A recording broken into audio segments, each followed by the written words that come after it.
We're good. Someone say something in Discord. Something in Something Discord. in Discord. Okay, it's working. Oh, We're so funny. You guys are so funny. Wow. All right, Michael. Go ahead and start us off. Hello, friends, and welcome to a time of adventure, dice, and escaping the trials that the real world brings us. I'm here to make you feel things through imaginary characters and math rocks. All joking aside, this is first and foremost a safe place. Here we will all bear some part of our souls for the others to see, so things may get raw from time to time. What matters is that we all know and are willing to pump the brakes when the situation calls for it, though hopefully it isn't necessary. This tale we're about to tell mainly dances along the lines of grimdark and the hero's journey.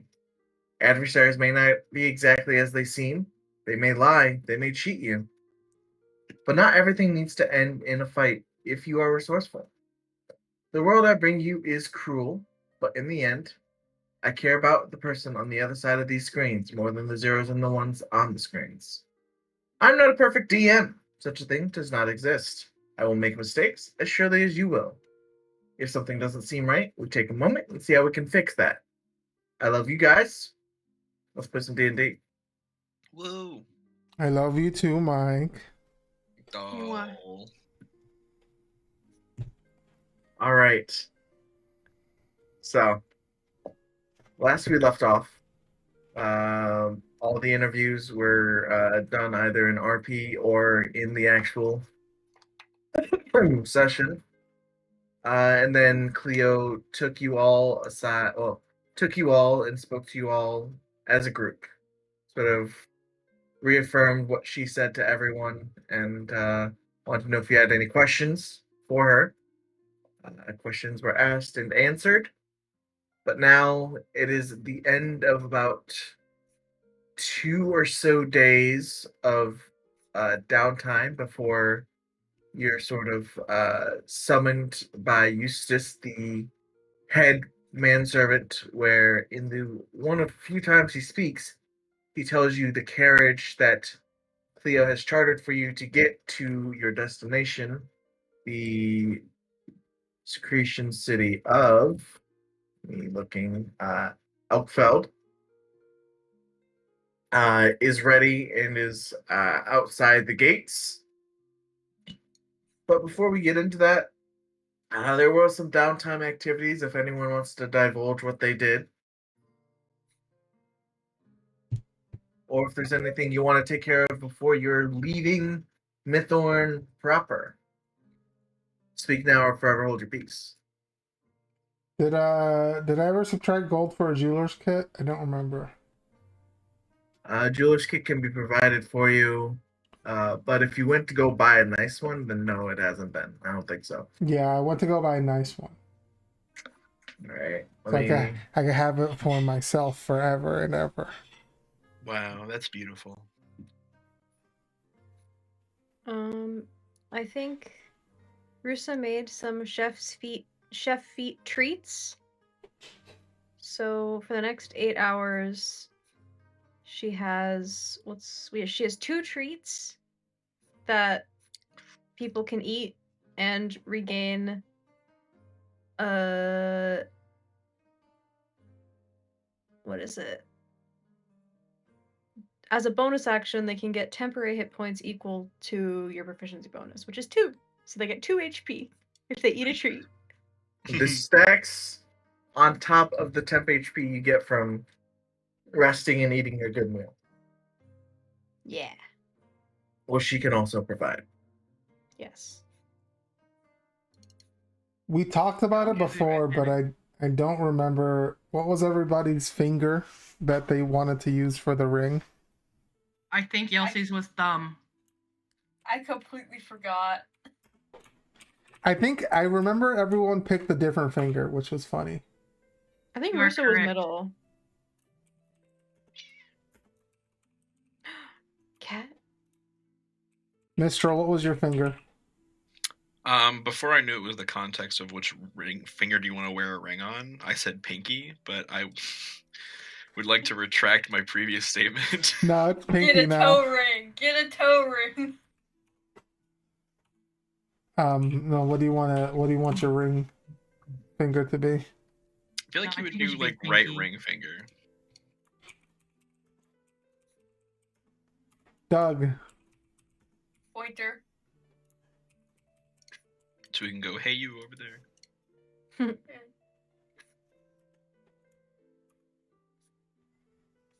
All right, if we're not doing the funny, ELC would probably be left ring finger. Yossi can be thumb.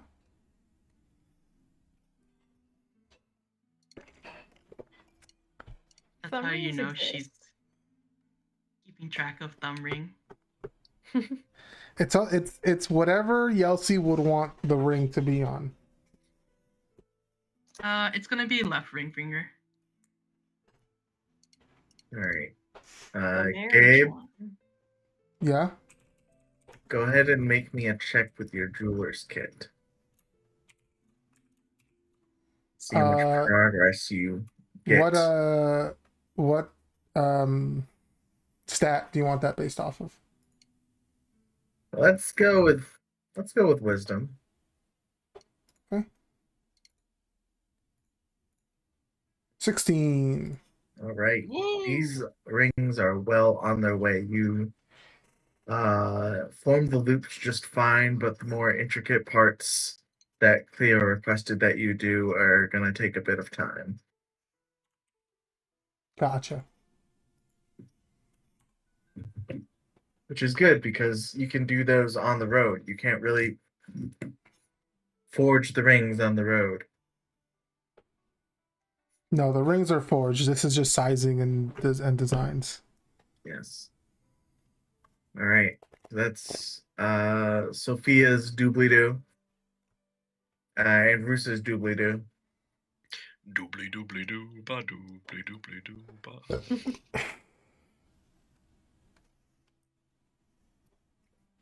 Miss Jewel, were you doing anything in the downtime? I don't think I had a doobly doo.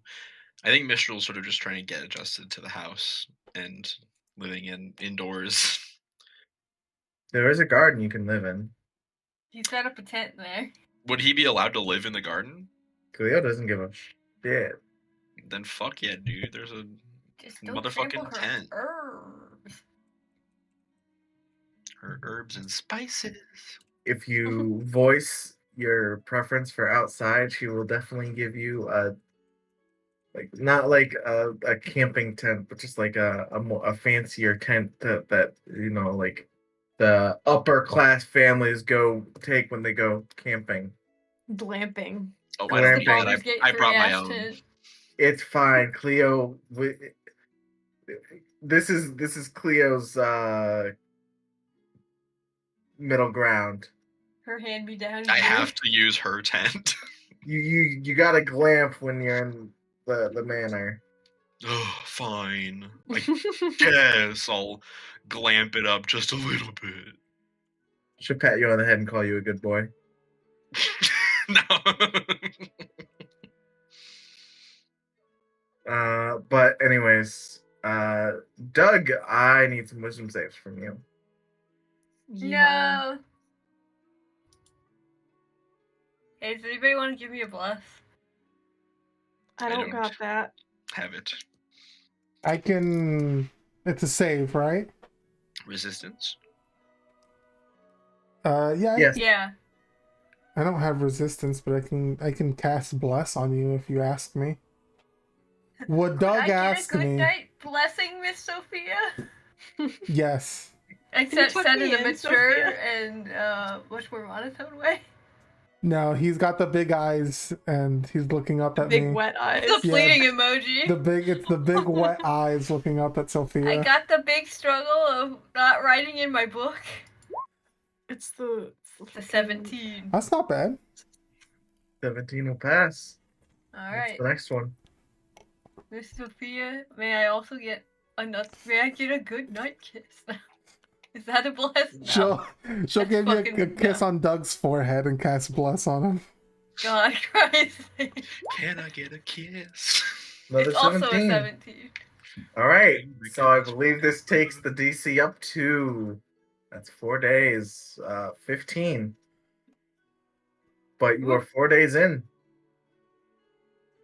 Oh. This is day 4, or day 4 has passed? Day 4 has passed. Okay, He was on day 2 before you got here. Can't wait to gotcha. kill Doug's read Doug. so many books and he can remember every single thing in them. I can't wait to kill Doug Wow. and then resurrect him in 3 days. So fun. All right. So you all retrieve your things when you are summoned. All stack into the cart, and you are One on off. top of the other. We Tetris ourselves into the cart. Yes. Dog pile. Mm-hmm. Mistral insists he be on bottom to give us the most stable base. Aw. I bet he'd be a bottom. Listen, man, he just wants to support his friends. The bottom is That where you means- generate all the power. Exactly. You could say he's a power bottom. Hey. Elsie did work in the larder for a bit to get some nice cuts of meat to take with them. Yeah. Nice.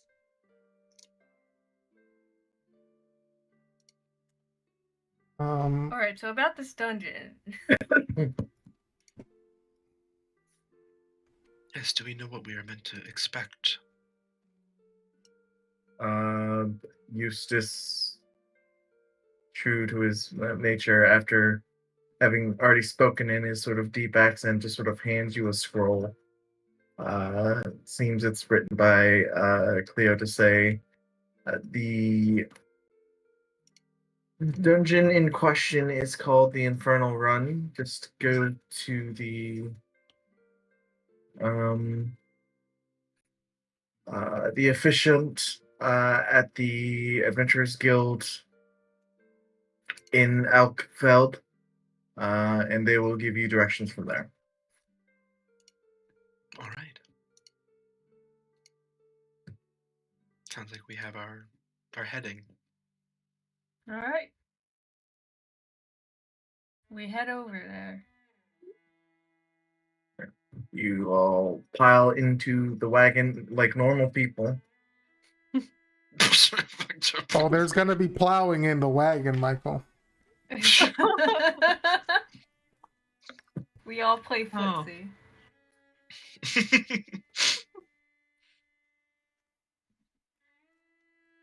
Okay. So you get into the wagon, and things that normal people don't do in a wagon occur, apparently. The Uber driver kicks us out. These are all true facts about our ride. Do you think normal people don't fuck in a wagon, Michael?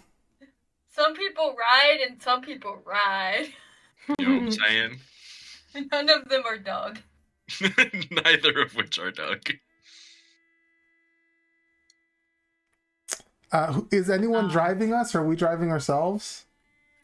There is a coachman driving it. Okay. Is he an unnamed coachman, or is this a character, Yes. Michael? Is it Eustace? He's an unnamed coachman. Okay, that's fine. Yes. So you can join in.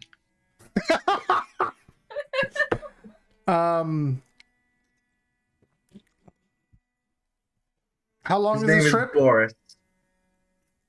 It's 2 days to Whitefall and then 2 more days to Elkfeld.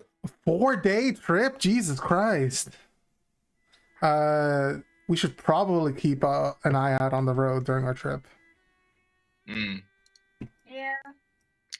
Elsie is on top of the carriage. I was just about to say I think Mistral would be on top of the carriage, like keeping an eye out. We could be up there together. Oh, that'd be cute. I'd be down. Yay. We're just hanging out. You can teach Elsie to fold. Yes. Yeah, I'll be teaching Yelsi origami while keeping an eye out on the horizon for bandits or threats. All right, go ahead and make a Alright. perception check. Okay. Brigands. Brigands! Can Elsie help? Yeah, Yes. that's okay. Yay, advantage on perception. That's pretty Nice. good. This is pretty good. Pretty good. You're percepting? Okay, I'm so percepting. for the trip from Mythorn to Whitefall, you keep a pretty level head or level eye out. Maybe it's because of the main road, or maybe it's because you took care of things that were waylaying the carriages. But nothing makes a movement towards your caravan beyond, when it's stopped and animals are getting curious. Yeah, they better not. So anyways, this is how you make an origami bird. This is how you make an origami person. This is how you make an origami sword.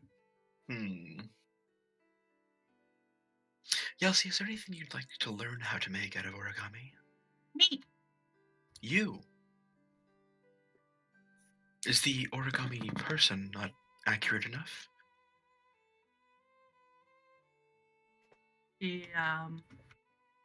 She stares for a long time and doesn't say anything for a bit, and then she's got this like inquisitive look on her face, and she's like, "I want to make a spider." A spider? We can certainly do that. I do already know a pattern I could show you. It's been a bit. I'm a little rusty, but here, follow my movements, and he'll hand you a piece of paper and sort of like show you how to make the folds, and get you like a setup with like a little spindly paper spider. And if you with this pattern, it's quite bendable, foldable. If you just and I sort of twist my hand in the air, and my hair kind of whips up a little bit, and a light breeze kind of encircles us. And the spider's legs begin to sort of like move, pushed by the wind a little bit, and it seems to almost animate in your hand. And it crawls up your arm. Elsie is delighted.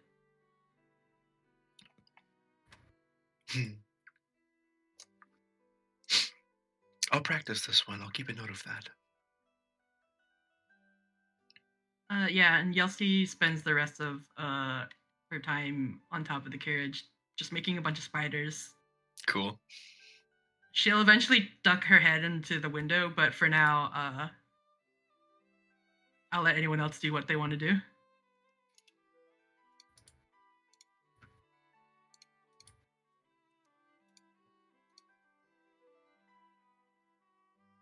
No one? Okay.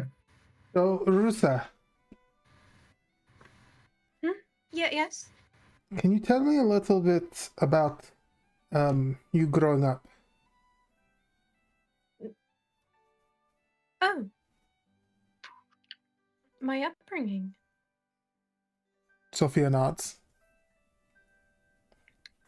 Well,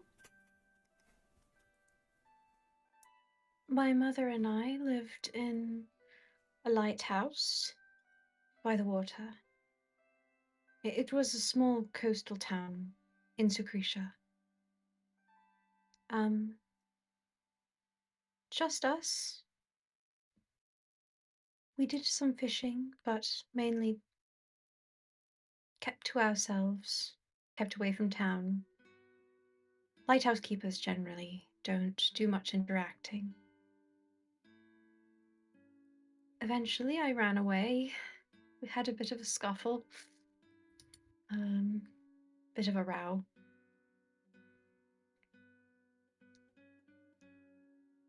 And I ended up in... Fuck. Country names. Rosenrun. Yes. I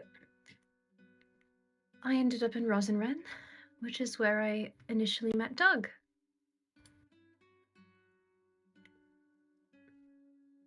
And then moved Doug here. looks up from his right, like, yep.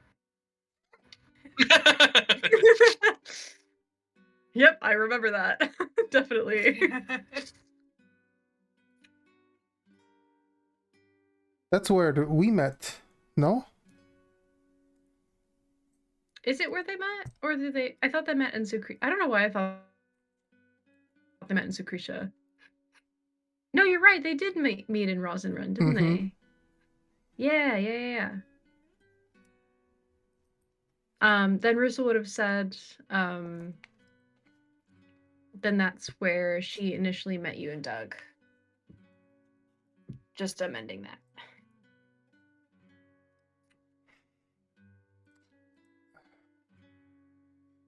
And that's where Much you were becking, correct? Oh, what did she say? That's where you were becking, correct? Ah, yes. Initially.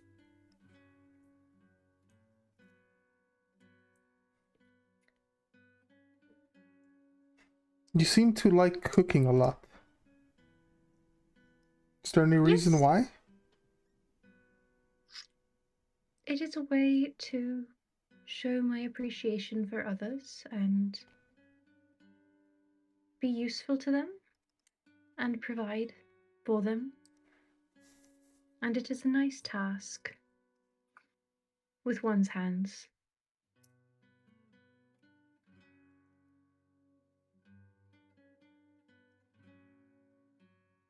She kind of thinks for a second, opens her mouth as if she's about to say something, closes it, thinks again.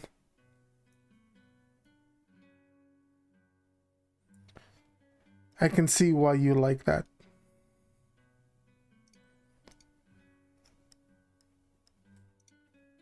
Forgive me Oh, sorry.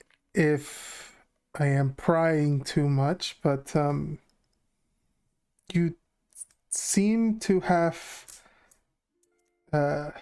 magical abilities. She grimaces a little bit. Yes. Do you remember when those came to be? She kind of looks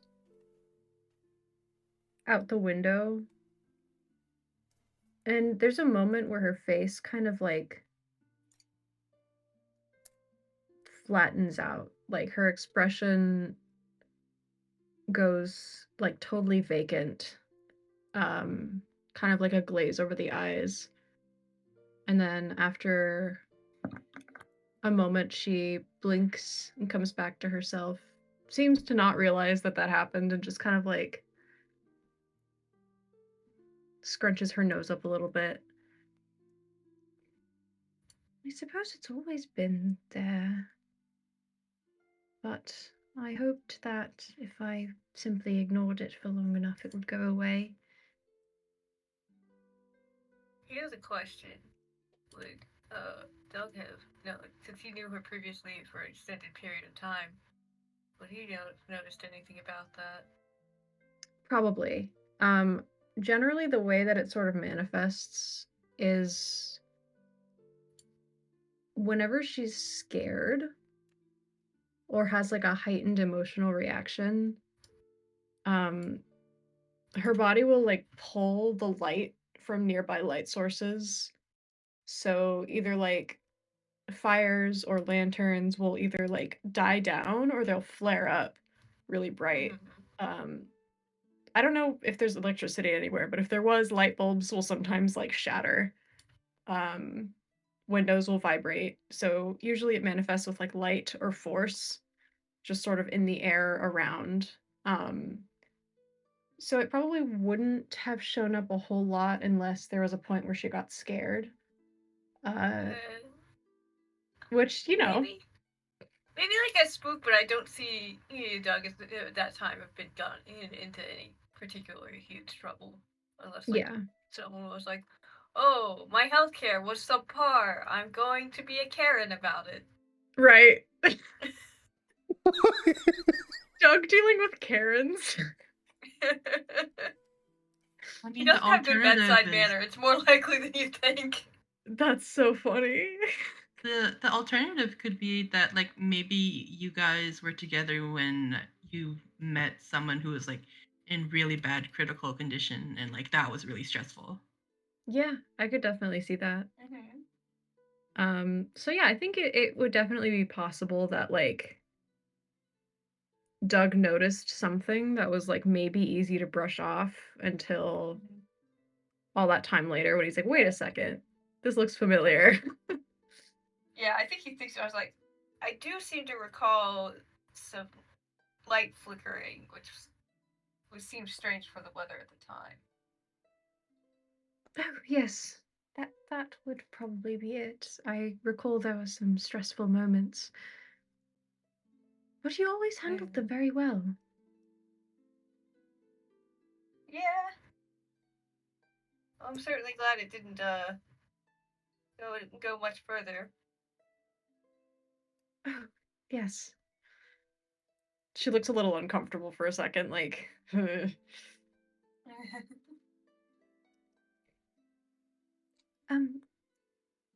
anyway, Sophia, was there a reason you were asking? Or simply curious? Well, I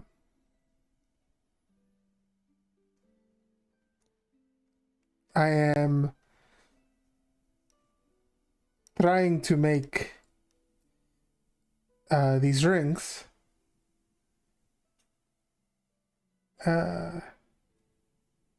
And just I want to customize them for everyone. Oh. Did Sophia go over what the rings were for?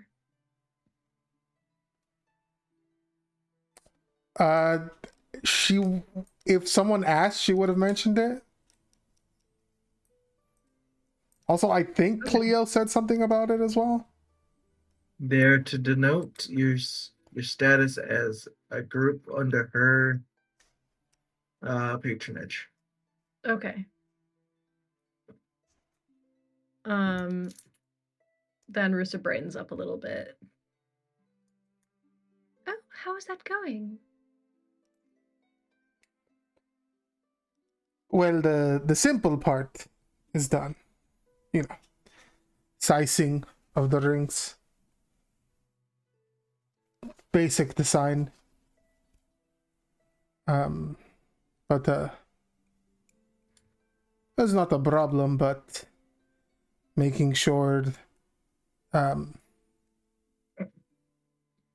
don't want to just make them all the same. I want to try and make them unique for each of us. How lovely. I am excited to see when they are done. I'm excited to show them to all of you. If you don't mind, I would love to know about your upbringing as well. She smiles. Oh, my childhood is... I grew up with my parents and learned the trade. Where did you grow up? In Undermountain. Was there a what is the word? A neighborhood of some sort? Your community? Districts. Yes. Oh, districts. I'm like, the Strix? An owl? I mean, districts can be the low income neighborhood. No, I just misheard you, Michael. It's fine. Also, I don't think she grew up poor. I don't know, Michael. No, you could just be like, oh, that's one of the names of the districts. Districts. Districts. No, Districts doesn't flip. That's fine. I don't want to make fantasy slums. Oh, I mean, you're not making them. It's already a thing. I went ahead and made them for you. I'm not responsible for naming them, Michael. That's on you. Yes, we grew up with other merchants and other children around as well. But I will say that you do know that all the districts are named after types of metal. Sorry, go ahead. Mostly other adults. Lots and lots of people coming into the shop every day. Going on trips with Mama and Papa. You didn't have many other friends your age? Some, but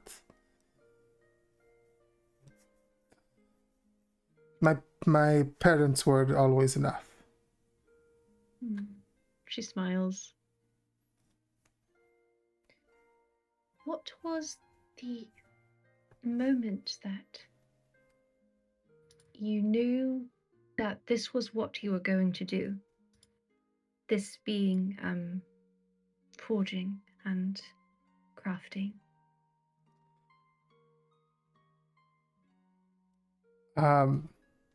When I was much younger, I think I was 8 or 9 years old.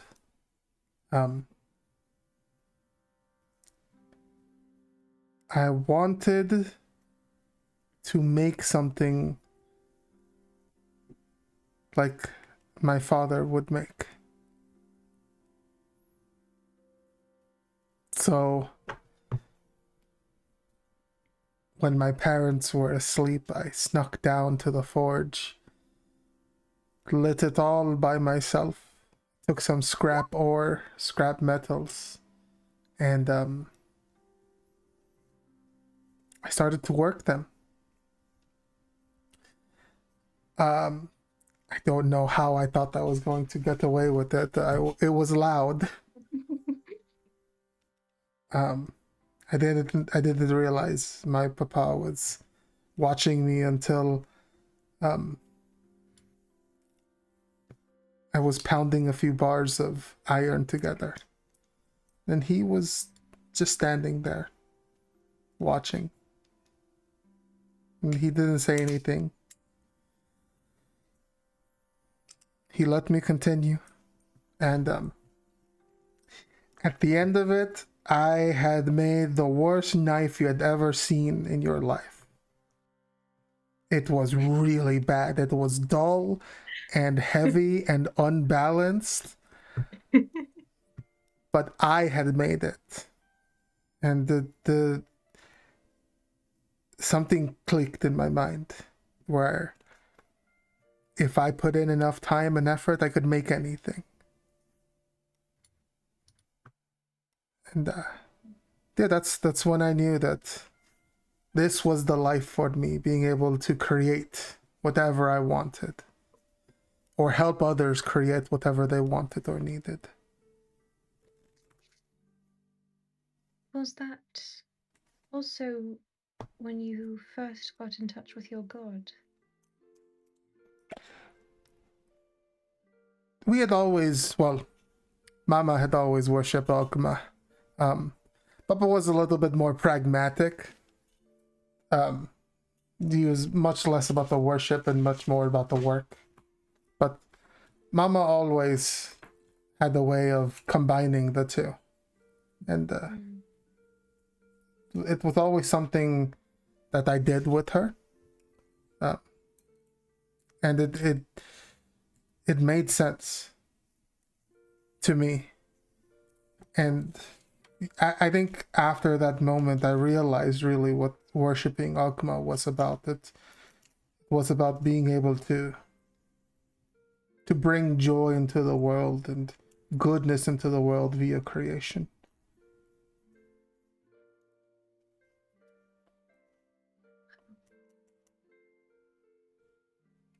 Your parents sound amazing.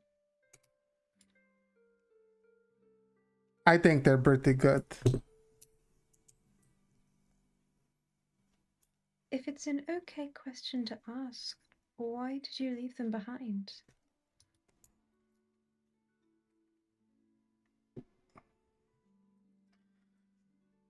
Honestly, Undermountain is very large, but in many ways it's small. And I love my parents, but sometimes you just need to grow. And you need room to grow.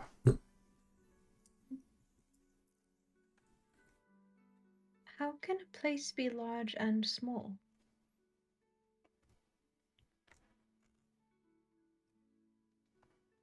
Undermountain is physically large. It's many different districts and there's a lot to do. I'm sure you could find something to do every day for 5-10 years.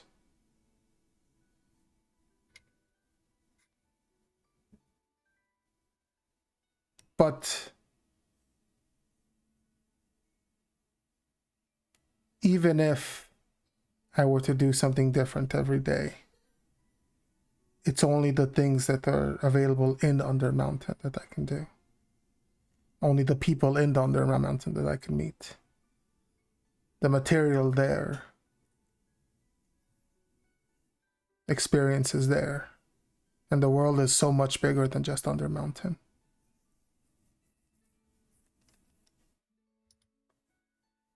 I see. It sounds like a fascinating place to visit. I think it's my favorite place. It's my favorite city. Oh. I think it's the best city. Well, then I must visit it.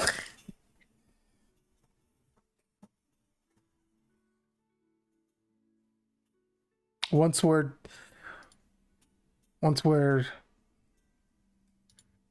we figure things out and we have things a little calmer, I'd love to take all of you for a visit to Undermountain. That would be lovely. And thank you for sharing your story. Of course. It's only fair. You shared too.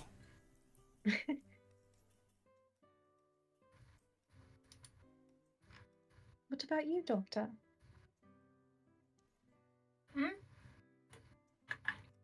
Your upbringing, if it's an all right question to ask. Let's see. Father was a fairly prominent pharmacist, which meant to say he was not around particularly much. My mother was not in the picture. A lot of respect for my father, which is what got me into the medical field. Did a lot to impress him, or attempt to. Didn't quite work out. Decided to do my own thing.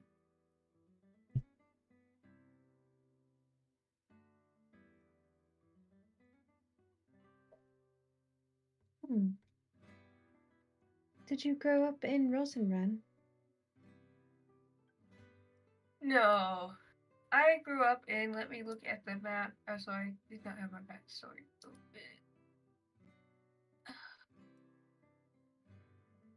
I grew up in Erelon, actually. So my foundational training was actually more in herbalism than anything else. I see. Well,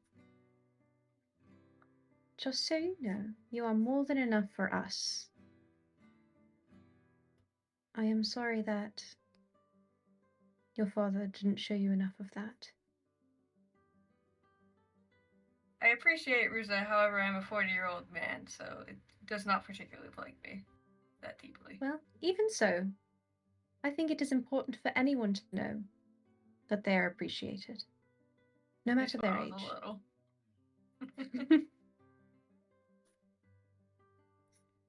I hope you know you're appreciated as well, both of you.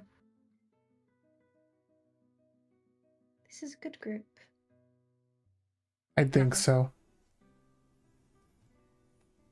She looks up at the ceiling where Mistral and Yelsi are.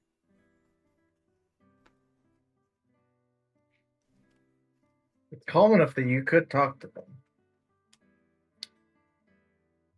Wait, what did you say? It's calm enough that you could talk to them. There's no, it's not particularly noisy. It's just the sounds of a card. That's true. She's just looking up fondly. They're making origami. It's fine. Yeah. All right. They're folding ideas, if you will. So Yeah, it's a. Oh, go ahead. it's by this point that Yelsi appears at the window, hanging upside down, with an armful of small paper spiders, and she just shoves it through the window. Doug, look at these! He gets back. He's like right. He's like, mm-hmm. Oh, Go very ahead and impressive. Go ahead and make me a dexterity check, Yelsi. Sleight of hand, if you will. Let's see how well Mitchell's lessons are actually translating to this being. Okay, pretty good spiders, actually. Yeah, let me tell you. It comes natural to her. I wonder why. It's a mystery. Curiouser and curiouser. All right. So, by the end of the second day, there's a light drizzle. So probably, oh no, I'm not even gonna speak for you. Those who want to still be on the outside of the carriage can still be on the outside of the carriage. But it is drizzling as you come upon the torch, the ever-burning torches on the sconces of the wall of Whitefall. I thought you were gonna say the torch remains. I'm like, what the fuck happened here? It's easy enough to just sort of pull into town. You're an official-looking carriage, and you have official documents from Cleo to prevent any sort of bureaucracy from slowing you down. And a lot of really cool paper spiders that would totally impress them. Mm-hmm. Yeah. The forms are actually folded into paper spiders. There's creases in it, so you know it was at some point folded that way, and someone had to be like, "Oh shit, where is it?" Doug's like, hold on, we need these, you guys. They can uncrease themselves. If Mistral tells them to. Does he?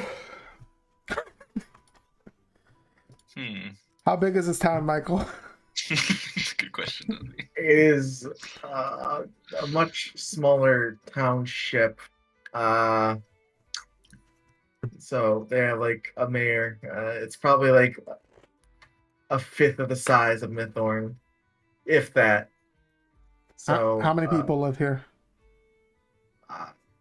Maybe 400 people, but that's just because of the population of the country.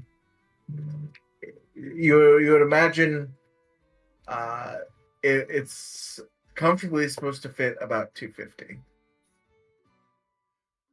Okay, so this is a pretty small town then. Mm. Teen tiny. But yes, whatever shenanigans happen with the parchment that Cleo gave you is handled, and the coachman recommends the local Caramel Apple Tavern to bunk up for the night. Cleo did not take care of lodging along the way because she thought she would be overstepping and overbearing. That's fine. We don't need a tavern. We can just go camping now. But there is the stable house also just offers like clean stables for you to sleep in if you don't really want to pay much and you don't mind the smell of horse. But besides the Caramel Apple, there is the Rain Bucket Inn, which is it is purely an inn. There's no bar or anything. No bells or whistles. Correct. Choo choo. Just beds. Just beds. I mean, we have to go to the Caramel Apple. We do. I mean, with a name like that, sounds we have like to try it out. Sounds like sweet Sounds digs. lovely. Otis, Sounds like something you we'll would enjoy. cover your meal for the night. You call him Otis? Didn't you say that what his name was? Boris. Boris. Whatever. Same thing. I think it's pretty Boris great Otis. if Sophia calls him or Boris anyways. Bortis. Bortis. Otis. Bortis. It's now Bortis. All right, Bortis. The I halfling don't think that's his. You know what? Never mind. Bortis just sort of arches an eyebrow. Hey, I don't really.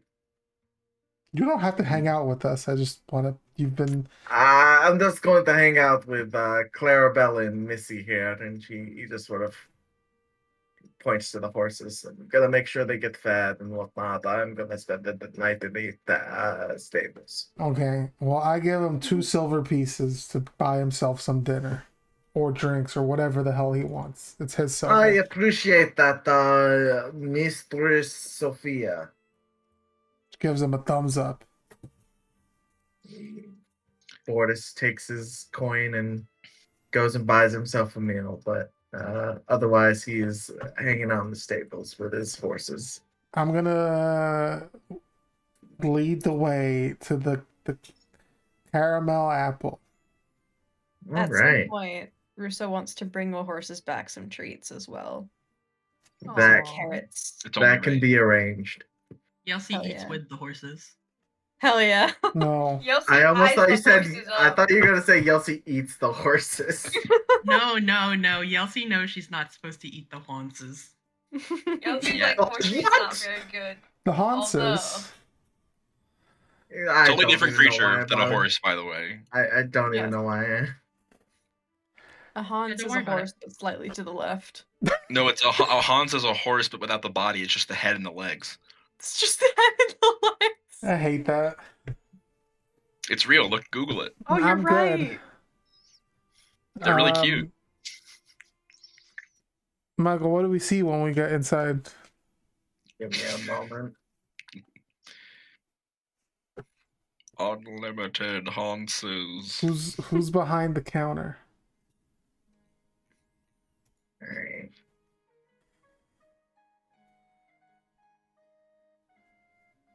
All right. Just had to switch to some tavern music. The Caramel Apple Inn is pretty. It's as close as a dive as you can get without actually being considered a dive. It's not very well lit, especially now in sort of like the late evening, about 6-7 o'clock. I guess it's not late evening, the evening hours. What lighting is in here is sort of like these dingy, sort of low-powered, ever-burning candles. The tables are decently spaced apart, but a lot of them are sort of filled with people just eating a meal for the night. There's a few booths. The smell of stale beer, piss, and vomit is quite strong in the air. There's not anyone currently at the bar beyond the waitresses going to and from the kitchens, carrying everything. But behind the bar itself is a somewhat pleasant-looking gnome man, balding on top with salt pepper hair, sort of making a sort of crown around his sides. He looks up at you guys. He's a rock gnome, so he looks up at you guys. Well, howdy. Welcome to Whitefall. Oh, more importantly, welcome to Caramel Apple Inn. I'm Tom. How you doing? It's very nice to meet you, Tungum. Pleasure. Y'all just coming through? Yes, we would like 2 rooms for the evening. Right. And what do you serve for food? Well, right now we got a mystery meat sandwich. Don't really know. I mean, it was just whatever hunters could catch in the hills this morning. So it could get chicken, could get pork, could get quail. Hell if I know. Doug's like, it's the middle of the day. How do you not know by now? I mean, it's about 7 o'clock at night. I got a whole town to take care of now, man. It's about correction. It's about 7 o'clock. You know what? Never mind. Doug has had the most disgruntled look in his face. You said dive bar, and immediately I'm like, oh no, he'd hate it. Look, man, I ain't gonna front you. It's not just one meat that goes in the sandwich. And Delightful. what about the titular caramel apples? Oh yeah, he sort of grins with a bit of pride at that. That's something my daughter does. She makes caramel apples fresh each morning to sort of go with breakfast. But I mean, I think I still got a few in the back. If you want some of them, you stick them down in a flagon of cider. It's man, it's a ride. I'll tell you that. So I mean, I could set you up with a few caramel apple ciders if you want. Sounds lovely. Yes, we would love Well, six Well, that's five. good enough for Mr. Fancy Pants over there. He's fine. He's just grumpy about the If wagon I find road. something floating in it, I will be cross. The You'll apple. see leans over to Sophia. You haven't had many ciders, Or- have you, boy? Sophia's talking. Leans over to Rusa and is just like, what's caramel? Rolling his eyes. Oh, you're going to love it. It's very sweet and sticky. It's like a syrup, but more solid. You'll simply have to try it. We'll have Hey, 5 of those Honey? ciders. all right. Similar to honey, but better. I'm also quite curious about the mystery meat sandwich. I think I might be able to help identify the meat. I mean, there ain't no prize for doing so. I mean, I just so didn't you know. think so, just a curiosity. I mean, so is that 5 sandwiches and 5 caramel apple ciders? Oh, would everyone else like a sandwich? I am quite hungry, so yes. Sure. I got a salad if you want, Fancy Pants. No. It's just like an entire head of iceberg lettuce. Mm-hmm. With nothing else. It's an Fork uncut stab head of through lettuce, And it doesn't look Literally- good. olives, just cherry pulled from the ground. tomatoes, and like sliced carrots. It's just like still pulled up from the earth It's without being washed a off. head of iceberg lettuce cut blooming onion style, and just like all the other ingredients are just like thrown in there. Emma's favorite. Yeah, it's Hell yeah. it's a salad at any like pizza place. Yeah, fair. So yeah, we'll have all of that and the 2 rooms. Right. So all that plus the 2 rooms gonna just run you about 2 silver. I hand him a gold piece. He looks at it, blinks for a moment. Well, he sort of reaches into his pockets, pulls out 8 silver pieces, passes it to you. I slide the silver pieces back to him. He makes no further effort and just slides it back into his pouch. You Thanks, thought God. Doug was Mr. Fancy Pants. Doug would not. Doug would have kept the change. I know. Doug would never tip. Right, well, just find a place to sit. If it ain't clean, well, just call not Missy. Can't help what's her name? Carol. Just sort of shout Carol. Tall little tiefling miss. She'll be over. Clean it up for you. Will do.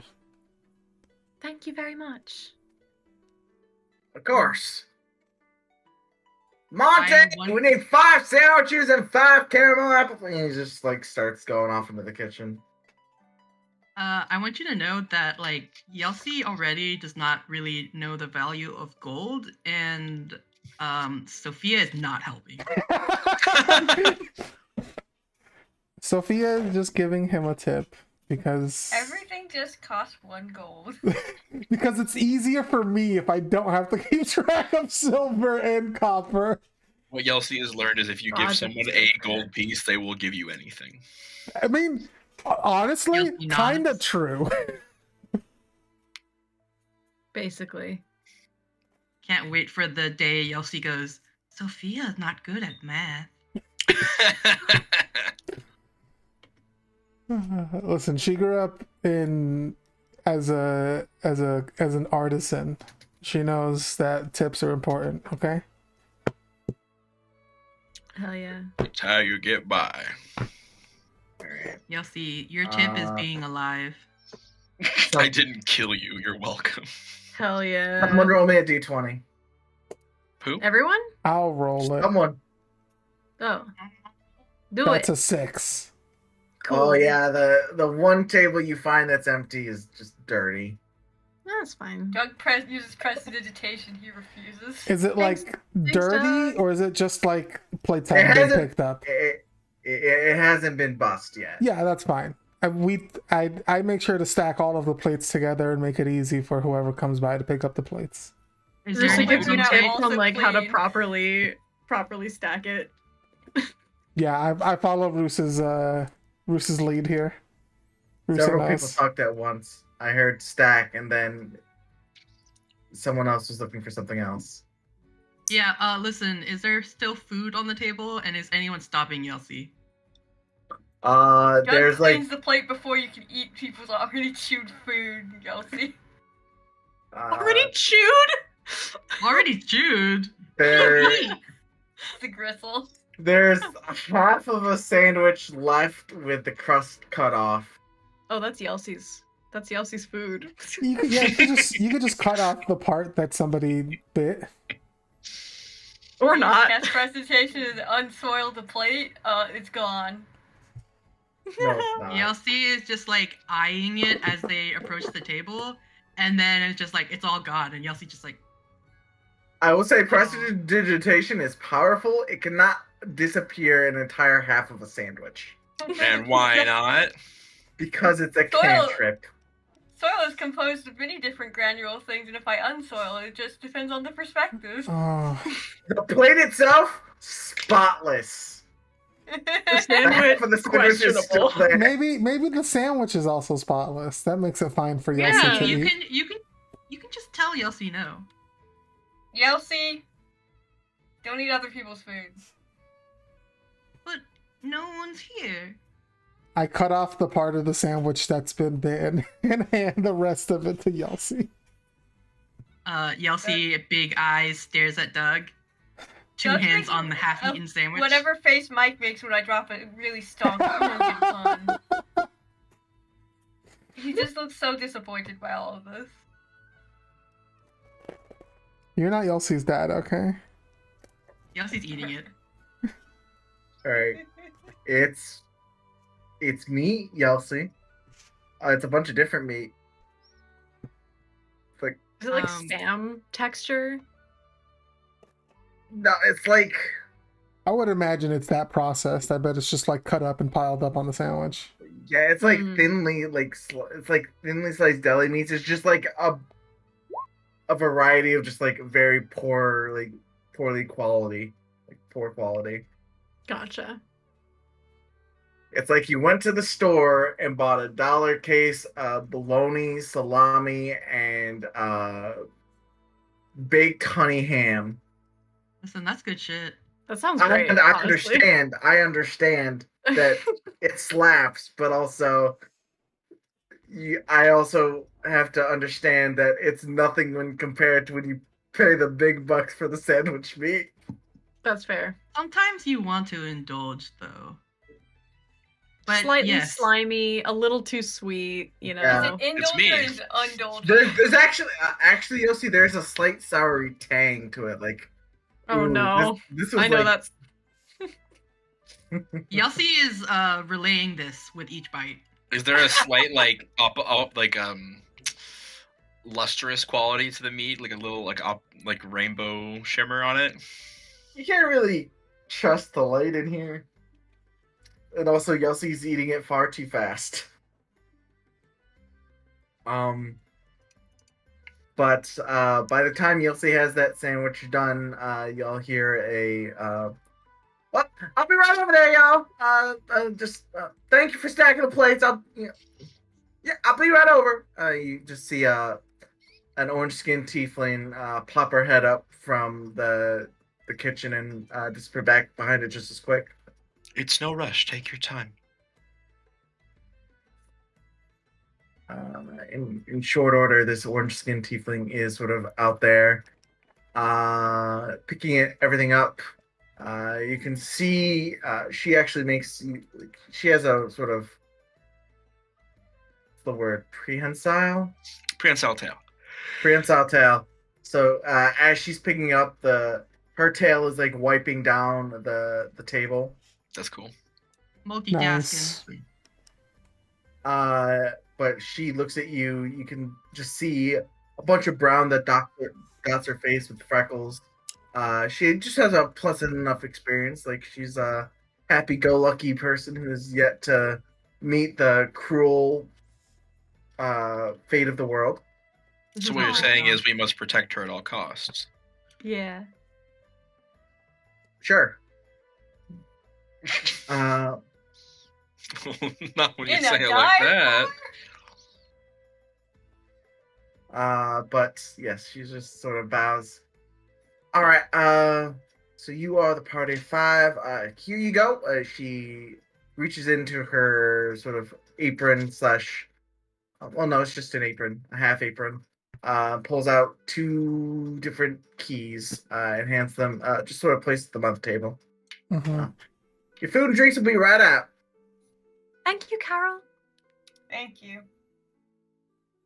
You're awful welcome. Can we get a big side of chips for the table as well?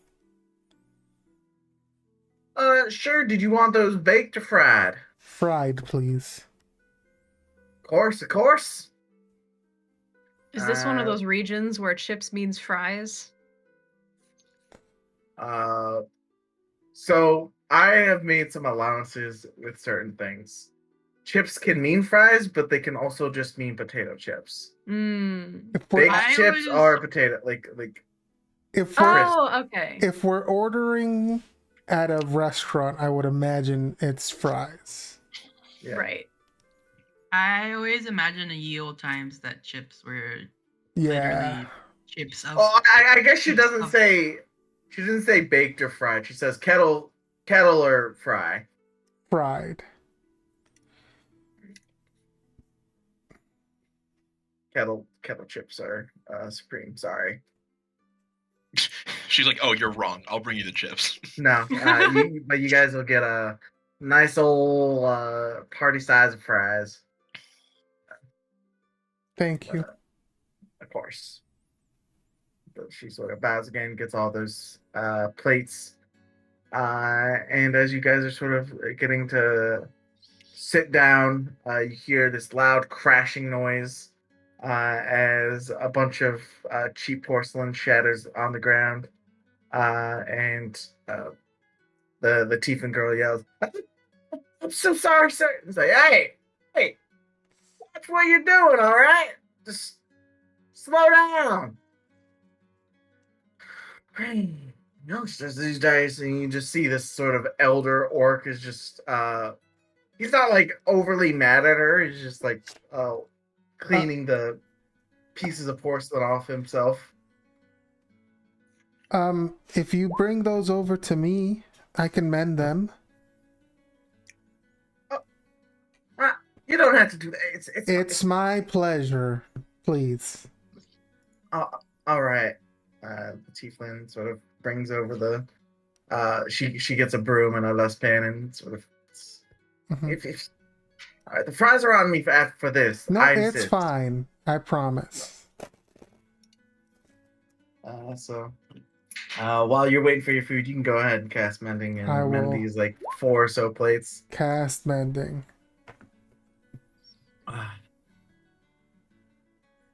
The half orc, sort of seeing that you're helping out, just calms down a bit more and just sort of like grumbles into his drink.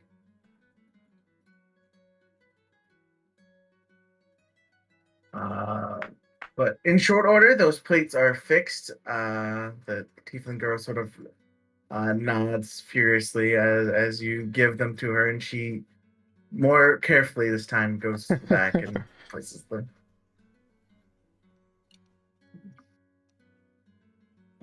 But it seems there's a bit longer just to get the sort of chips ready for the table. Anything happening with y'all while y'all waiting for the food? What should sleeping arrangements be tonight? Right, we have rooms. How many did we purchase? 2. 2.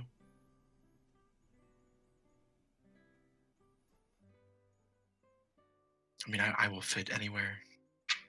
Does anyone have any preference?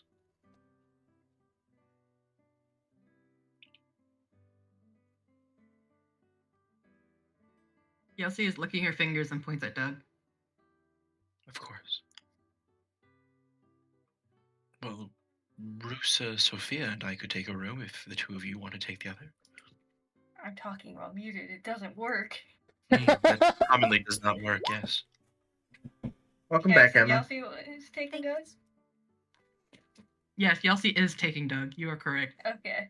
Stealing Doug away? Yeah.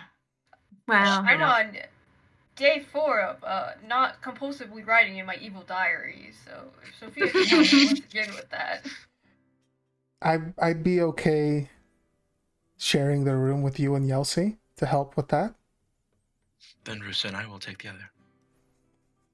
Did they say what the bed situation was? There's only one bed. One big bed. There are no Full-size beds. There's 2. I guess it's 2 twin beds. There's only one bed and 4 big guys. Oh no. I've got a bedroll I can use. It's fine. I'll just let my hair down Give up a bed. and lay on my back. Sleep on your hair. There's enough beds. Don't worry. Do you need a bedroll? Do you want a bedroll, Mistral? There's a. Do you No, I have a bedroll? have a bedroll. Okay. It's mostly all springs, but it's serviceable in a pinch. Oh, Sophia could probably use those springs for something else. I don't think the establishment would appreciate you taking the springs out of their phone. Could replace it with feathers. The springs are structural and functional to the fold out. You know what? Sure. I'm sorry, I'm unfamiliar with the concept of a fold out. You do origami all the time. Come on. Wow. The couches, there are springs in the paper.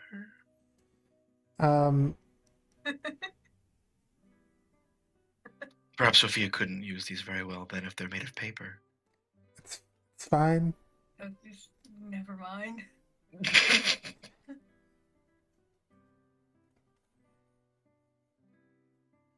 Also, Right. Fab, that was a good one.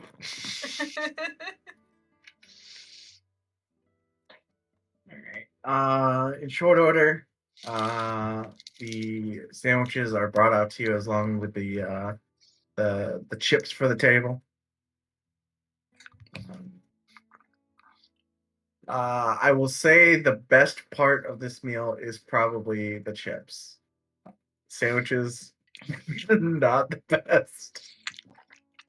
But why do you think I ordered a big plate of fried food, Michael? Listen, I can only predict the depths of your mind. Michael, can I figure out what kind of meats are in the sandwich? Go ahead and give me a perception check. Okay. Is my roll not enough? No. Well, I didn't know you were rolling. I rolled survival when you were describing the sandwich, so I assumed that your description was part of that. No, I was just describing the sandwich. I didn't know you wanted to roll for that. I'm sorry. I want them to have their book club talk about the sandwich meat. So We can you're- fold spiders and eat sandwiches. Yeah, exactly. so Mistral, you detect there is I cast detect sandwich. Find meat at 8th level. Oh, Mistral can find some meat. Oh yeah. That man's been finding meat since he was a young lad. And by young lad, I mean of legal age.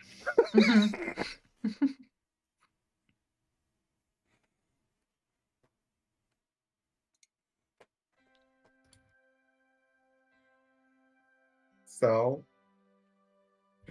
you detect traces of game hen, boar, and then another poultry you can't quite put your Tongue on. tongue on.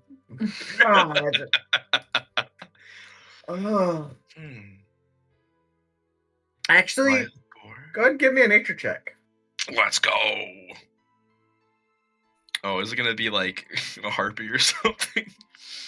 No, you don't. You have a very recent run-in with harpy. I didn't eat them. So Yes, he did. That's true.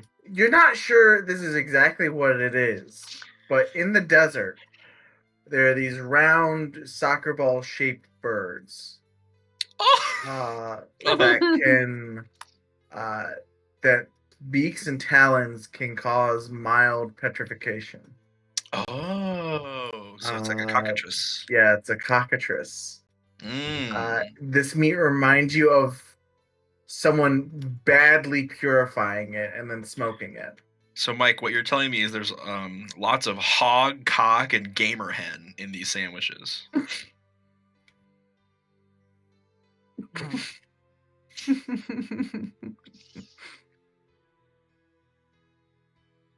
Yes.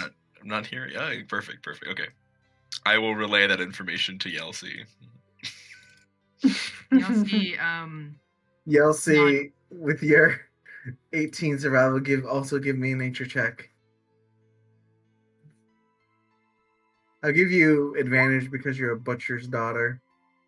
Yay! Okay, 15. Pretty much the same diagnosis, but I think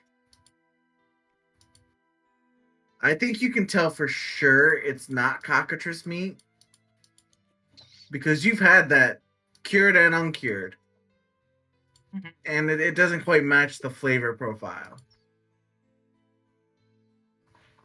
So it's a different bird, but it's related to the cockatrice. It's perhaps a monstrous bird.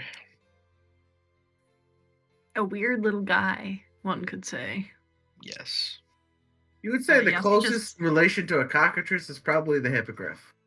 So not a small guy. A weird big guy. Yeah, Yelsey relays this while she's like eating her second sandwich. Just like, Do you think there are hippogriffs in the area? I've been through these parts before and I'm not sure if I encountered any. With your nature check, so yummy. you've heard rumors. You haven't seen one yourself with your nature check. I always thought they were far-fetched tales, but I have heard of people talking about hippogriffs in the nearby hills. It would be both interesting and a bit sad to know that I've just eaten hippogriff. But that's fine. Why is it sad? Oh, they are creatures of the air. Oh. And quite intelligent. More so than your common bird. Yelsey, with a mouthful, opens her mouth and then remembers that she's not supposed to talk with her mouth full and goes, nice. And swallows, because she's very good, okay? She is. She's the goodest girl. She says, but what about chickens? They don't normally fly, and not very intelligent. There's not too much grief in killing a chicken, especially if it's to survive, to eat. But to hunt down a noble beast, one that shows signs of intelligence, and just consuming it as part of a hodgepodge of other random meats. Bad taste in my mouth, all of a sudden. I understand. But what's done is done. It can't be helped. Yelsi actually nods her head sagely and pats his shoulder. The best thing you can do to a dead animal is to use all its parts. I agree. I just hope they used all the parts and that there's not some rotting hippogriff carcass out in the wilderness somewhere.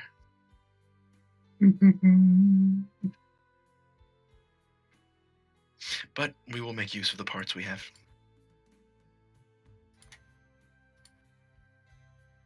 And they finish their dinner. Yelsi gets to try caramel. Yeah. What kind of caramel is it? I don't fucking know. It's the yellow kind. I don't Is know it caramel. Is it like runny or is it like literal chewy caramel? It's a caramel coating on an apple.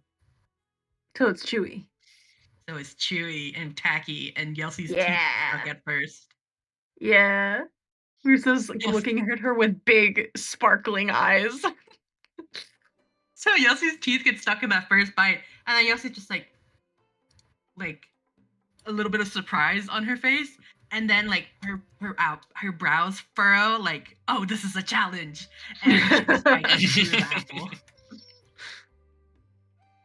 So she's just got this huge So piece of Yelsi, apple in her mouth. Yeah, you're just going in on this? yeah, It's caramel apple uh-huh, on a stick? uh-huh. Okay. Listen, So Rufus when said it was everyone really else good. finishes their caramel apples, their sticks are a lot longer than Yelsi's. Oh no! That's funny. Yelsi will be fine. She has an iron stomach. Yeah, don't worry about it. I once Yelsi- swallowed a DS stylus and was fine. I'm sure Yelsi can eat some wood. Yeah. Oh my god. You Well, know what? this is- He's fine. It's not It's not fine. microplastics or macroplastics in Riley's case. Yeah, that was a big fucking plastic. You know what? I understand. As a kid, I used to eat those perler beads. Bryce, Oh, I still man. chew on plastic to this day. It's really chewable. Mm-hmm. Y'all need health insurance. I have health insurance. Y'all need life insurance. I also have life insurance.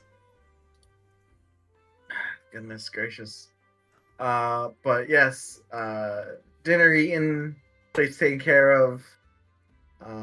You're directed to the upstairs rooms where night's sleep awaits you. Mm.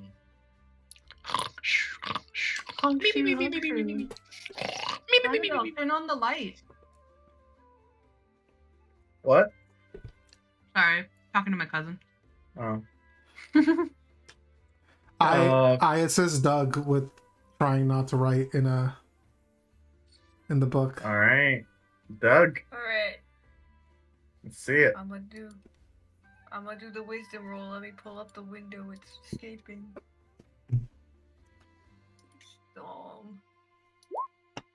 No. Wait. No. Aww. Man, Bring back my Do you southern have- gentleman. Do you have a thingy? I do have inspiration from somewhere, but I don't know if it carries over from session to session. It's the inspiration you get for bribing Mike is forever. Oh, that is Wow. true. God can be bought, and God currently is looking for $50. Hey, you tell me I can get inspiration right now for $50? No, I'm just go. no, you had inspiration from RRP, I think, Fab. Yeah. Okay, I'll use it Oh, Okay. the inspiration from your RP is different from the inspiration you get from bribing God. The inspiration you get from bribing God just makes you succeed. Oh, No, Whoa. we were talking about regular D&D Yeah, I know. inspiration. Okay, day 5 down, Doug. Oh my god. What if Doug just does this?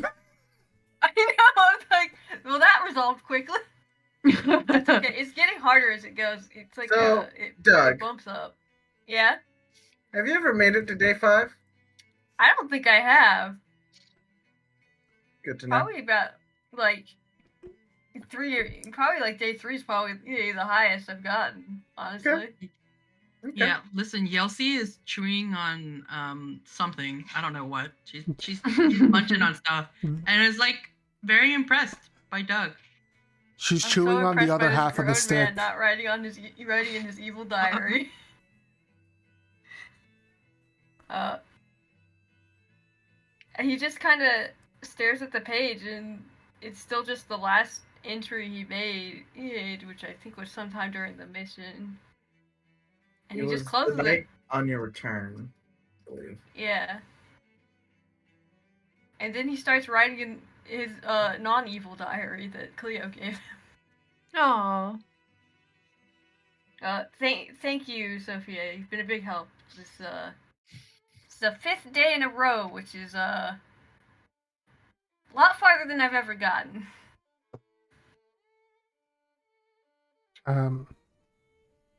I hope it continues to be this easy, but I don't believe it will.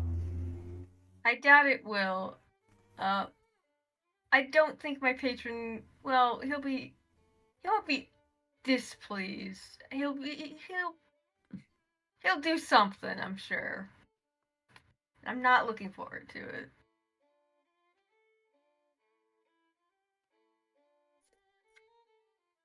All right. Anything else happening that night? I think Marissa has a bit of trouble sleeping, but nothing too major. Go ahead and give me a wisdom save. Oh no. Bielsa? No? Just wisdom save.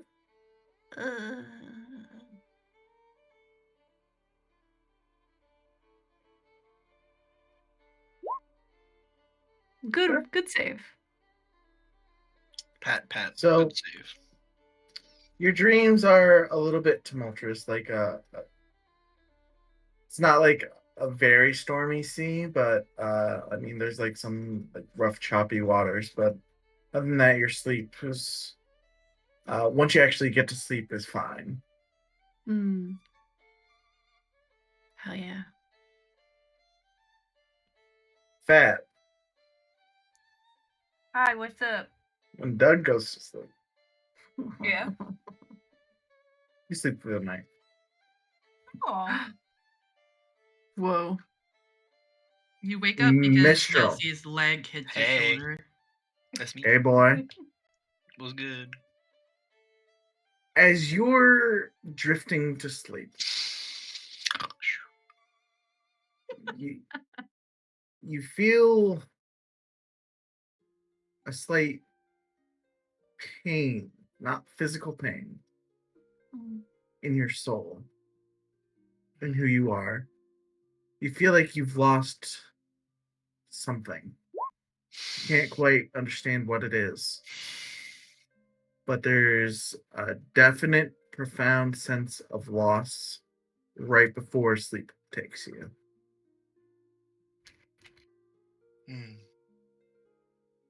I think he falls asleep with tears gently streaming down his face.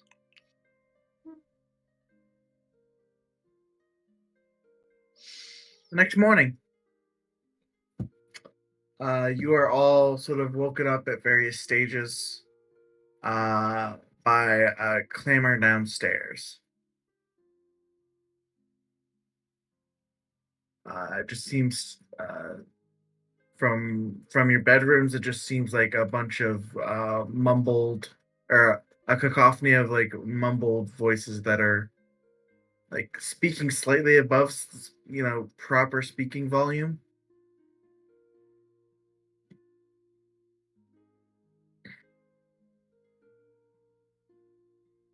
What are they saying? You go downstairs? I'm gonna listen first, just so I know I'm not walking into a shitstorm.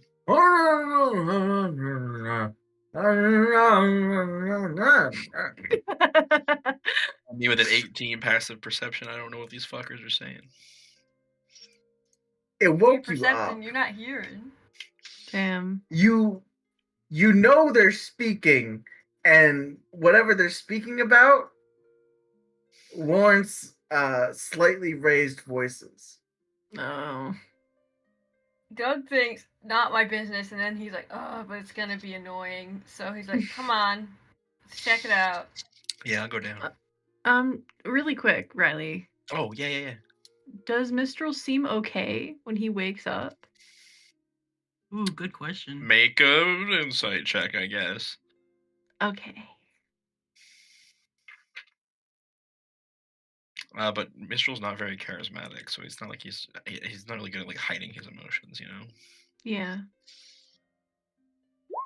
He's just usually quite reserved. Mm. Yeah, he seems a bit off-putting.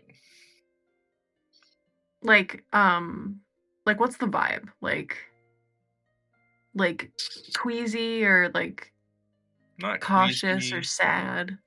It's like maybe a lot more reserved than normal. And there's just this like I feel like Mistral smiles at you a lot, Mm-hmm. and whenever he's around you, he like makes an effort to sort of be a comforting or like positive person, have like a positive energy. And he's still doing that, but it's like the smile doesn't reach his eyes.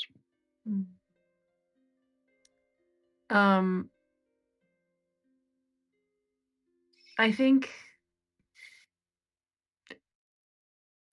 Rusa might stop him before going downstairs. If people want to do downstairs stuff. I don't know how like urgent that is or if that's going to be happening at the same time, but she wants to like check in. Mm-hmm.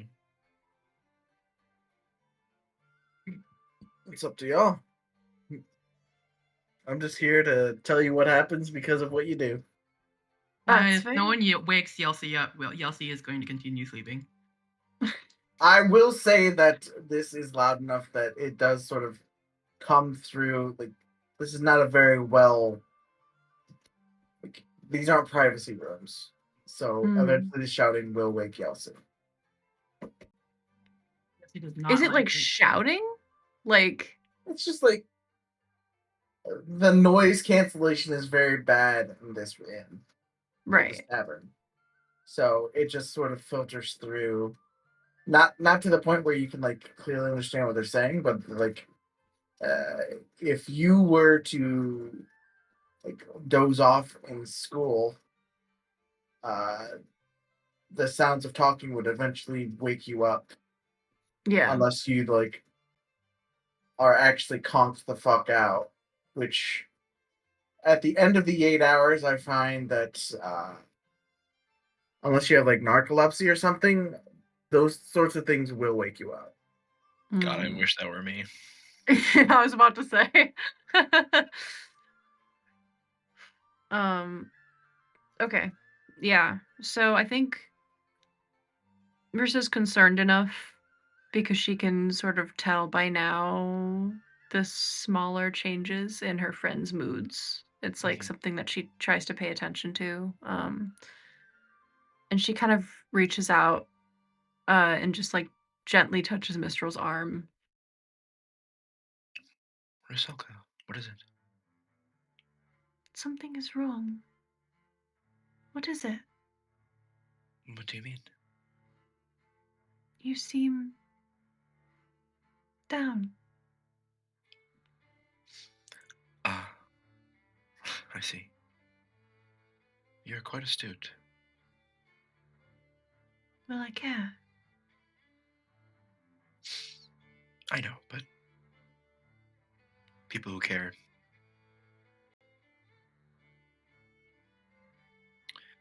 does not always equate to astuteness. Apologies. I drifted off to sleep with quite a terrible feeling. Oh no. What kind? Like nothing I felt before. Almost indescribable. Like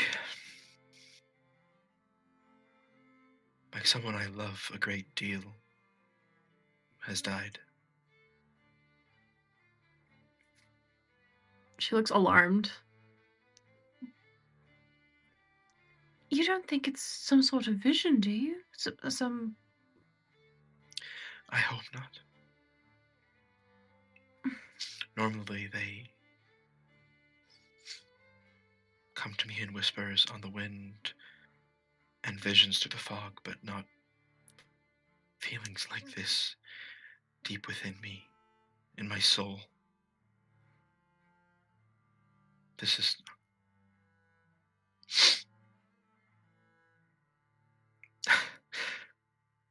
Hopefully it's nothing to worry about. I don't think anyone here... I don't think this is an omen for anyone here. I just think that something has happened. She reaches out towards Mistral's chest, pausing just a little bit to make sure that he's okay with her reaching out.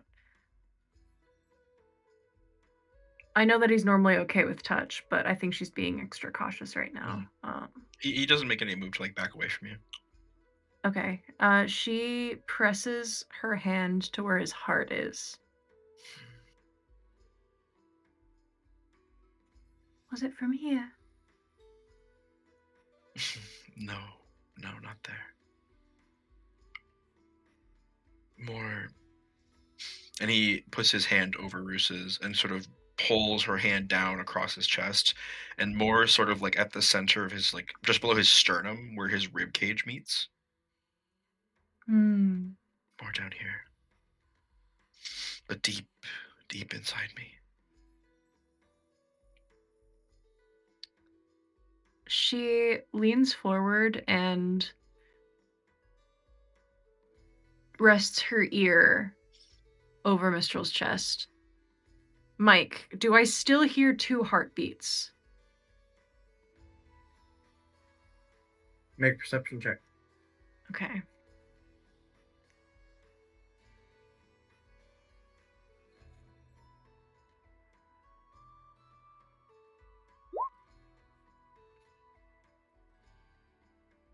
I think with a 17,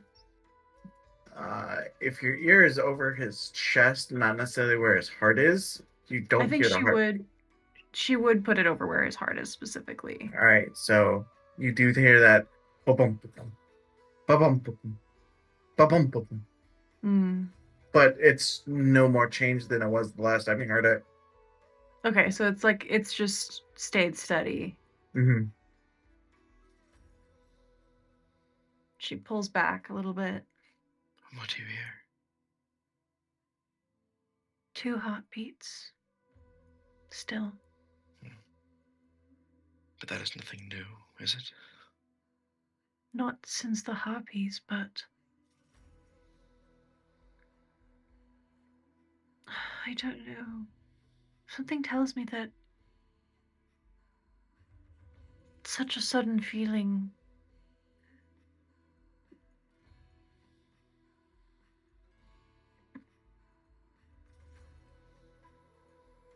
it might not be unrelated necessarily. It could be... I don't know. The mechanics of how this all works are beyond me. And I am not one to interpret the signs.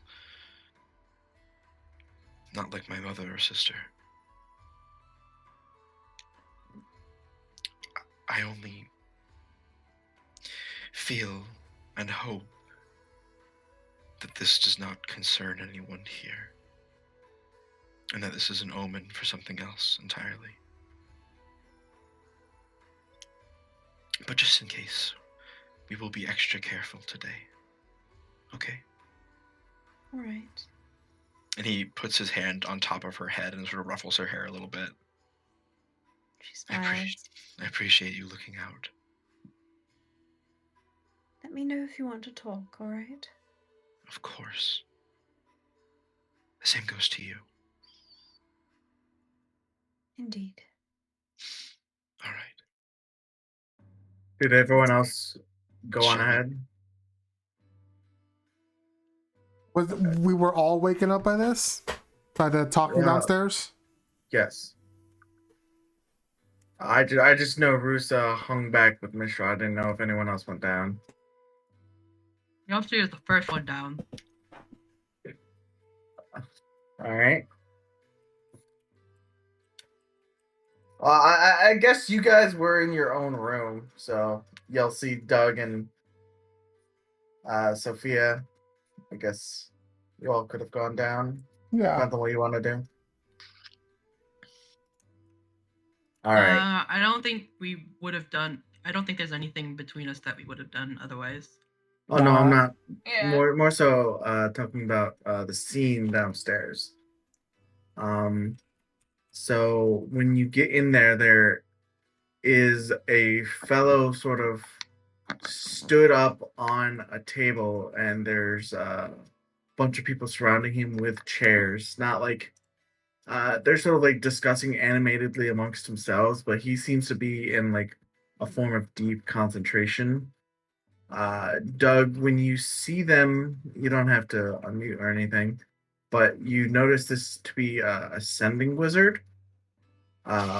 Wizards employed specifically to get news from town to town quickly on emergencies or just when occurrences happen. You see he's currently in the midst of a deep concentration as he's receiving potentially other news, but the other folk are sort of talking animatedly amongst themselves. Seems to be a mixture of worry and the fuck does that have to do with me? But yeah, that's sort of the scene you see when you come down there. Tom is sort of behind the bar, sort of watching the scene with veiled interest, sort of polishing up his things. You can see a smaller gnome than he is, female, head full of just sort of this rich brown hair, coming out of the kitchen with trays of like hot, fresh caramel apples. She just seems to be in her own world, doing what she do. But yeah, that's the scene that greets you when you go downstairs. Feels like the same yep. vibe as like being on the subway in New York and there's a guy like screaming his head off and everyone else is just like, yeah, whatever. Listen, Yeltsin was grumpy upon storming down the steps, but then sees the caramel apples and it's just like, oh. I'd like to listen in closer to what the shouting is about, but I will otherwise take a seat and wait for breakfast. So as you tune in, you hear probably the gruff old man orc from last night was like, I've heard it was as big as its keel, a stinger sharper than adamantine.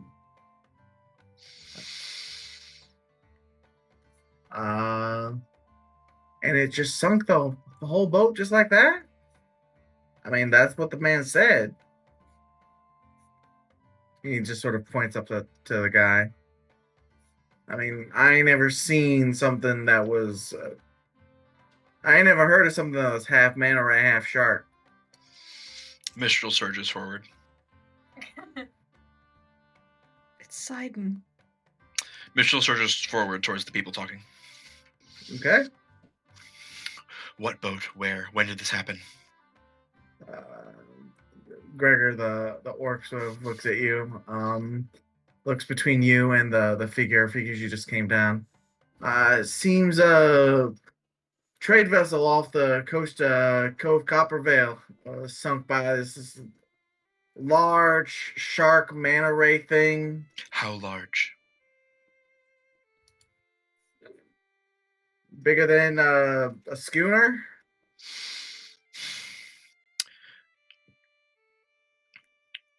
Was anyone hurt? Was anyone killed? What happened? I mean, we just got word that it was sunk, so I'm not too sure about the. And as he's sort of like stumbling through this, the wizard on top of the table says, "There are survivors, badly wounded. There are a few dead. There was a peculiar marking carved into the driftwood that the dispatch team was able to recover the survivors from."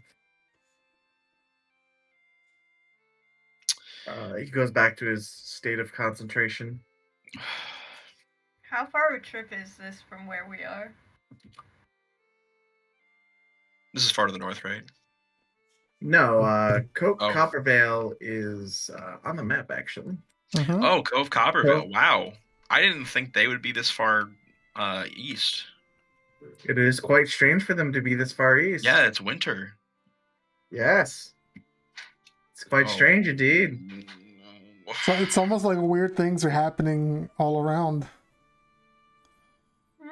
Mistral is like impatiently waiting for the sending wizard to speak more. Gregor looks at you. It's gonna be a bit. Son, you might as well get yourself some breakfast or something. I'm not hungry. I need to know if he meant that when he mentioned survivors and people killed, if he meant the people or the Marai, or both, or neither. The what now? The sharks. I think the sharks are just fine considering they sunk the trade vessel. Good. He looks at you strangely. Doug's also giving Mistral a mad side eye. Bruce is just looking very worried at him.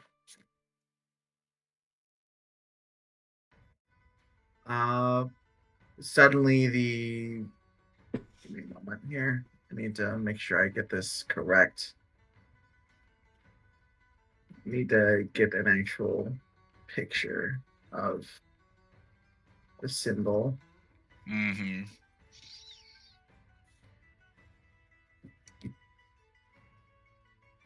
Or someone will be quite wroth.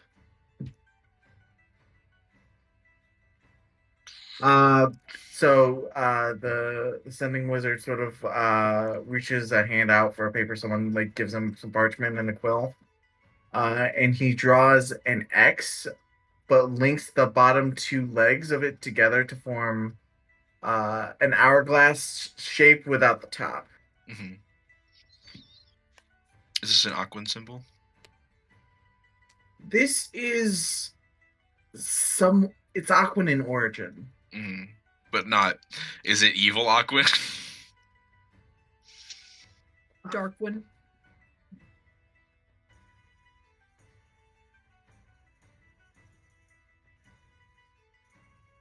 No, it's not Darkwind. It's Aquan in origin.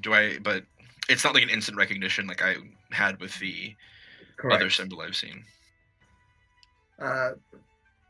It's mostly because it is Aquan. You're more familiar with Orin. But you just see this symbol. Although I do speak primordial, yeah, which is all of them. Yeah, it's definitely the primordial letters. Mm-hmm. But this Yeah. doesn't mean anything. What I've put in OOC to you specifically, it's not like a character with a definition. Yeah. This seems to just be more a sigil. Right. It's good to know.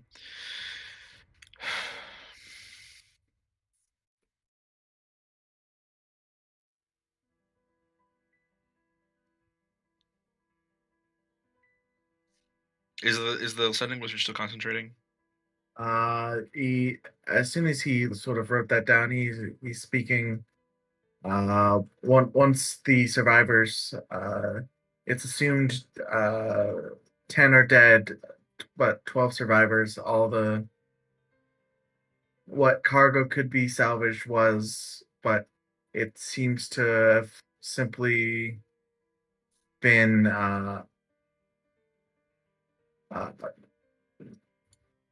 they weren't particularly looking for anything that we know of. Who wasn't looking for anything? The people that sank the ship. The people that sank the ship. Well, The things. the Mirai sank the sharks? ship. Yeah. Were they like mer sharks? Is that what they're describing? Okay. Were the Mirai alone then, or were they mounted? If you ask him that while he's sort of out, they had riders. And there was more than just one. You said there was one large one. There was a large one and a slightly smaller one. What did the rider look like on the smaller one? He sort of thinks for a moment and just like, I would have to ask about that. Ask if it was a large Goliath man.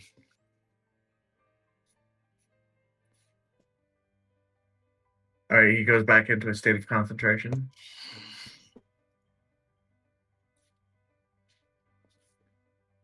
Mistral, what's going on?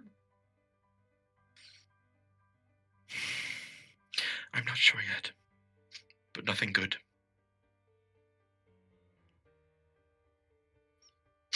The Olive people may be in trouble. No? Good. It was the leader did not speak. He did not make demands. He was a quiet youth.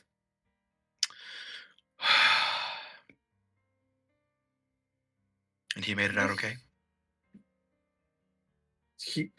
Again, Gregor is fixing you with a look. Yeah, I don't. What the fuck? Yeah, I don't care. He was unscathed. The ones riding these manta sharks did not take any damage. It was a hit and they killed hit and swim. It seems that if they're looking for something, they did not find it. I see. Thank you for this information. He sort of shrugs and goes back into concentration. It's not his place to judge. He just gets the news. Yeah. A true journalist at heart. Impartial to the core. Hell yeah. But Gregor is sure giving you the what the fuck? You know something about this boy? Mistral looks up at Gregor and then just sort of stares for a second and then turns and leaves the area, like the close vicinity of the sending. I think you get a hand on your shoulder. Hey, but listen, if you know something, you need to say something. That was a cargo ship.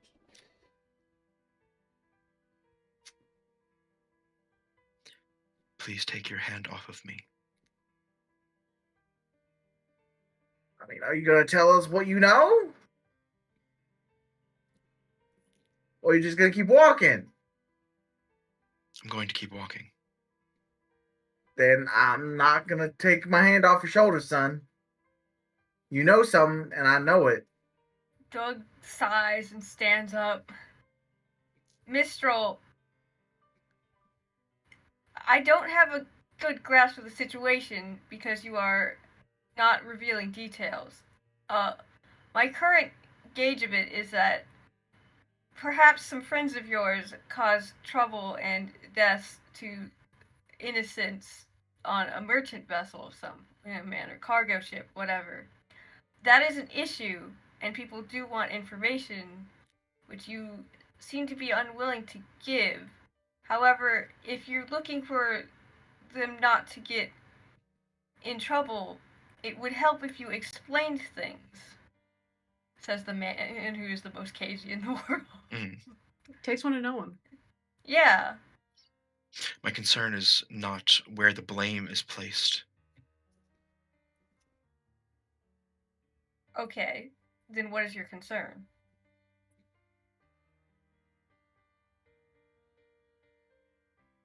He kind of just like stares at you. His jaw's a little clenched. Because to me, as a doctor, my concern would be the massive amount of injured people that I probably cannot get to in time. Where is your concern?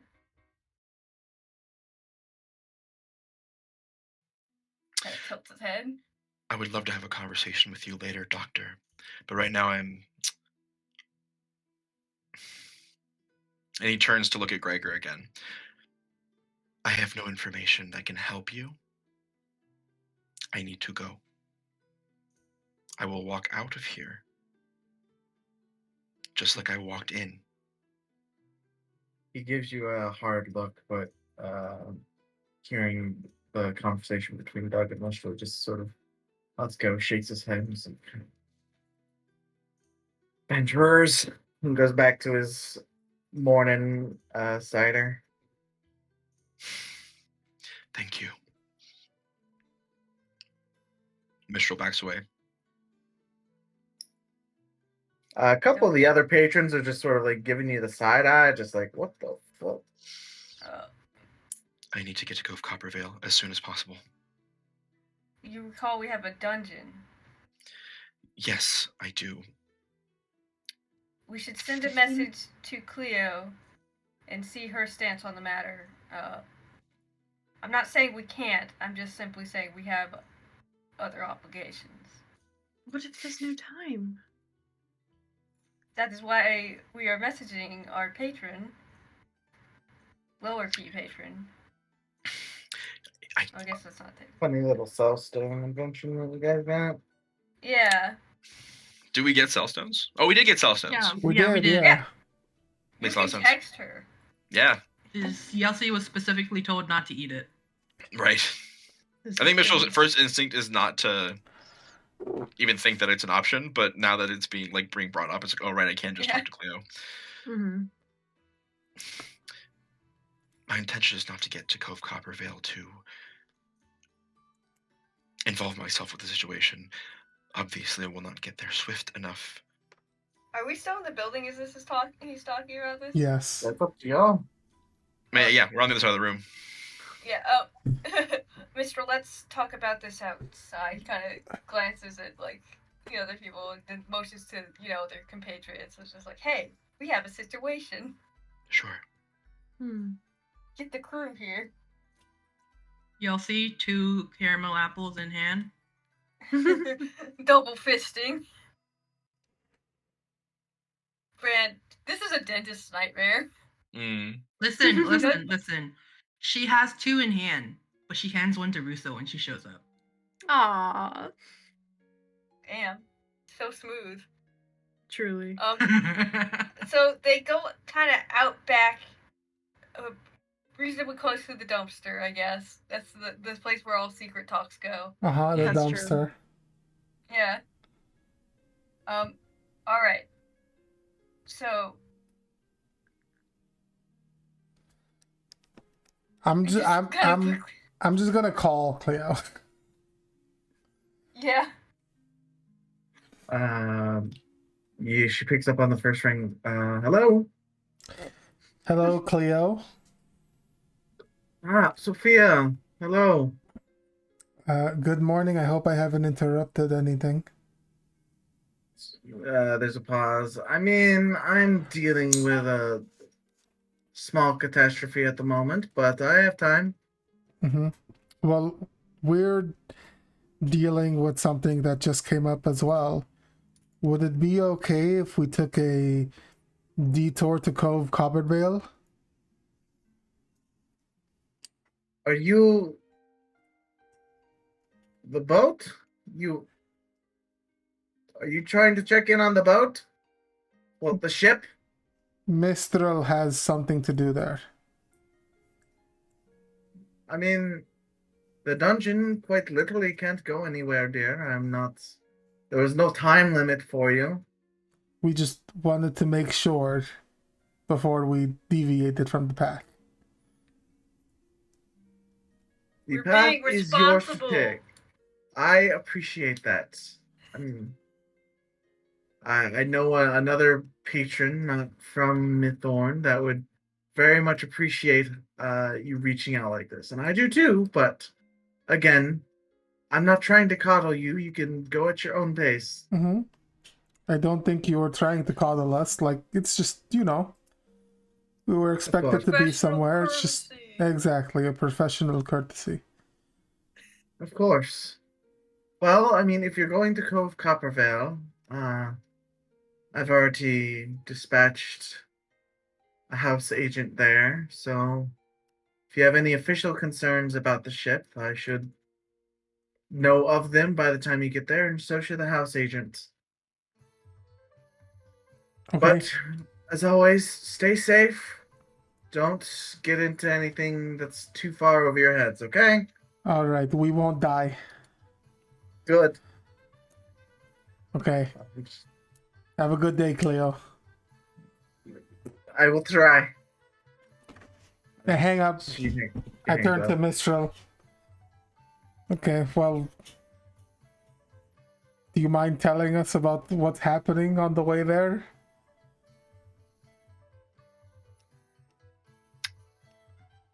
Yes, of course. You don't have to. Oh yeah, because we're just gonna leave you alone to go to a place where they've been in attack. That has been my past 2 years. Yeah, but you're not in the past 2 years. You're in a group with us now. It's a new year, pal. We gotta get some fucking horses. We can talk to Bortus. He's still here? He didn't...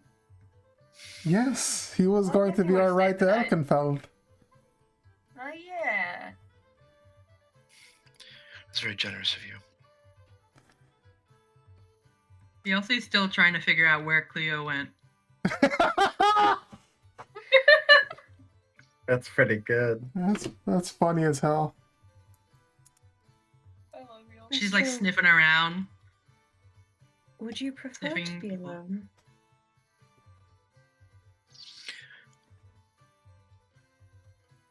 I do not know. I have never dealt with these sorts of things with a group before. And I would feel a bit guilty dragging you along. This is our choice. You would not be dragging us. You would choose to join me, yes, but you do not understand the scope of what my mission is and what is at stake. Then tell us. Sophia sort of like waves a hand in front of her face. It's fine. We can handle it. If I've learned some things, it's that letting people in on your problems kind of helps it sometimes. Mm-hmm. So. Also, last time you were the one that almost died, not any of us. What does that have to do with this? I'm just joking. You know. All right. I'm saying we can handle ourselves. As can I. Mm-hmm. And I'm not trying to keep any secrets. It's just that I've never really needed to talk about it before. Sophia sort of shrugs. Honestly, I don't care. But these guys want to know. I want to know. All right. Russo wants to know. Doug definitely doesn't want to know, but Russo wants to know for sure. Doug's nosy, but Russo wants to know. Cat! Sorry. Well, last night I had a terrible pain before going to sleep. I got the inclination that someone that I loved very deeply had died. And then this morning I hear the news of the ship being attacked off the coast of Coppervale. And I hear that it is the Mirai and their riders. Apologies, you do not understand what that means. The Mirai are aquatic beasts, very closely tied to the elemental plane of water. And they serve as mounts and companions to the Olevai, the people of Crashing Wave. They are meant to be in revelry this time of year. And a great friend of mine was supposedly there leading this attack.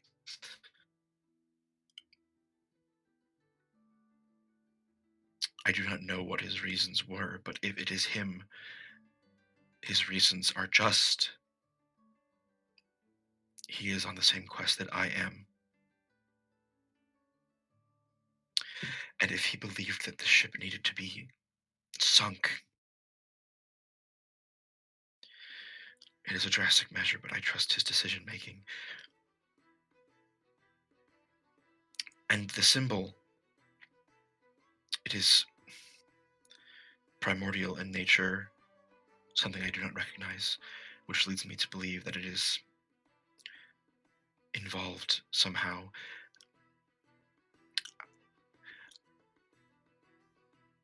I am not doing a good job explaining things. That's all right.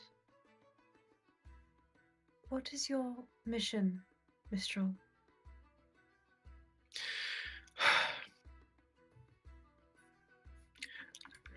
It is.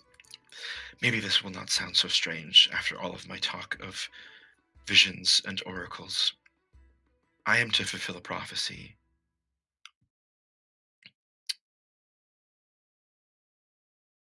A long time ago, but not so long that people would not remember. The leader of Talcaline received a vision and came to the tribes of Revelry to discuss it. It was a terrible omen that described the destruction of everything, and an invasion, great powerful things encroaching on our realm from the elemental planes. And it was said that there would be 4 individuals that it would be their duty to try and stop this from happening, to seek out the signs of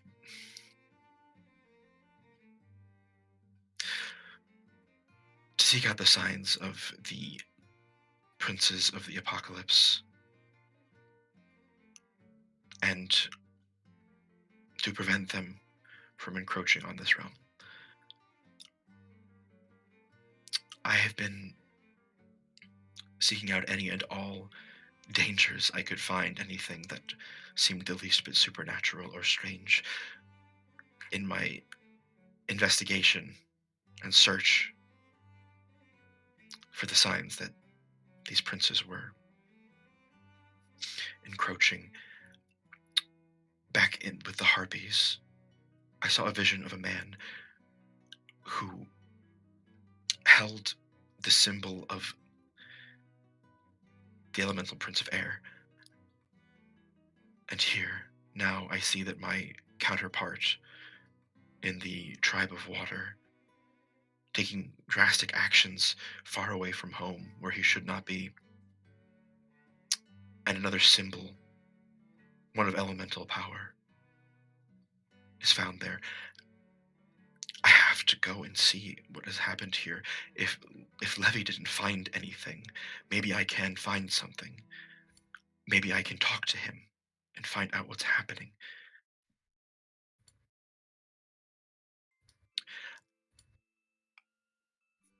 I don't know what this feeling means, but it feels awful. And I am quite concerned that he or his father may be dead.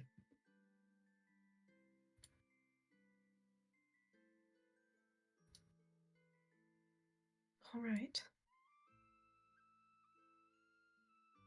Thank you for telling us, Mistral. I am certain it does not make much sense. Again, I have never spoken these words aloud. Well, not in some many years. Makes sense. If you're concerned about that, the more we work and help you, the more it will make sense to us. Yes. We will trust you to take the lead on this as you have the best understanding, but we are here to support you on this. Yes.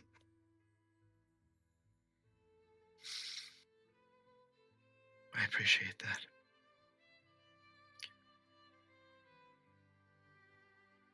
But I will not refuse your help, but just understand that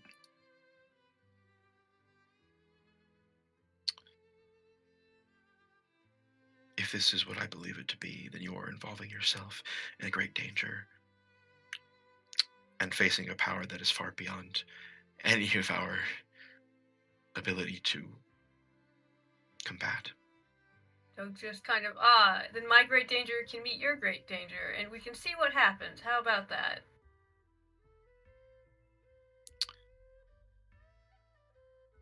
I'm not sure who would win in that fight, but I just real quick just want to chime in here. It's not Yeah. a man you saw in the vision. It was a cloaked figure. I thought I saw blonde hair. Blonde hair, cloaked figure, but blonde hair. Like you didn't get a gender on the person. Okay. Just Can't believe you just assumed the cloaked figure's gender. I think that was just No. my mental image. You know, maybe he did. Maybe he did assume it was a male. it's fine. Just Listen, putting that in there before. Riley's allowed to assume mysterious people's genders. He does it all the time with Nezrin. Only a man would be that Yep. shady. Never. I didn't mean to detract from the drama of brewing, but I just wanted to communicate that it was just a figure, not distinctly male. Hard facts. Mistral, you have already been facing this danger. Yes. And even if I do not very well understand the situation, I understand the gravity of it. And more hands are always better than less hands. Yelsi brightens up in the background. Hell yeah, Yelsi. But Yelsi is also just like pulls out one of the paper spiders and is just like, Yelsi will help too. You don't have to think so hard about help.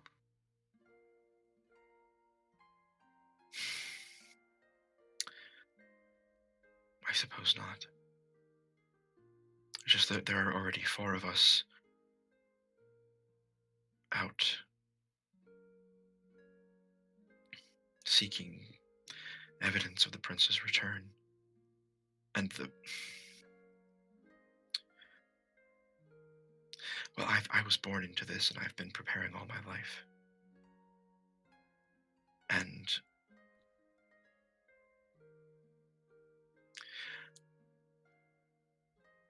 I was told ever since I was young that this was my burden to bear. The 4 of ours.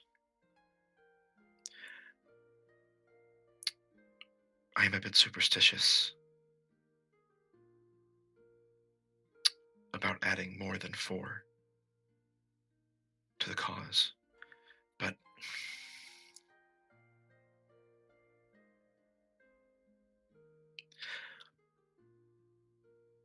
I'm certain that... I will not say certain. I hope that is not insignificant. Well, we don't have to be part of the prophecy to help. We are aiding one of the members of the Four. Assisting.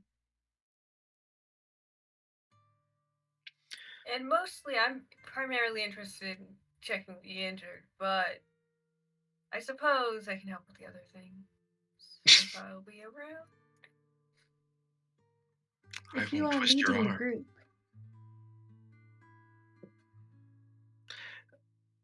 And yes, I suppose if I am leading the group,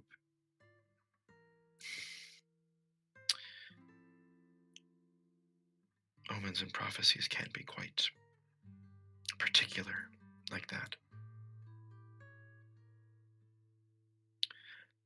I just don't want to endanger you all, but if you understand the gravity of the risks and are willing to make this choice, I will not refuse your help. I just feel bad to be detracting from our... You heard previous Cleo. schedule. The dungeon isn't going anywhere. I know.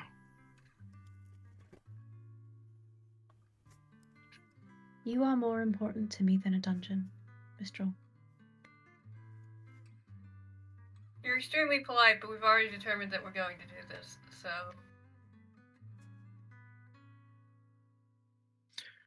Right, I suppose there's no convincing otherwise then.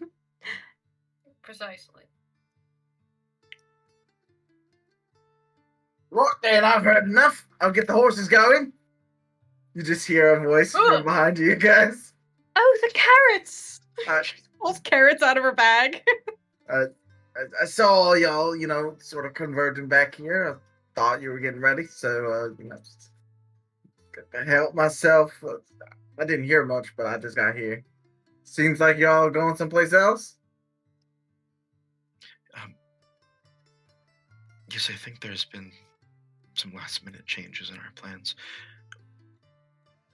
How long would it take for us to get to Cove Copperfield? Oh. I mean, if I pushed May and Clarabelle, get there in 3 days. That's typically a 5-day journey from Whitefall.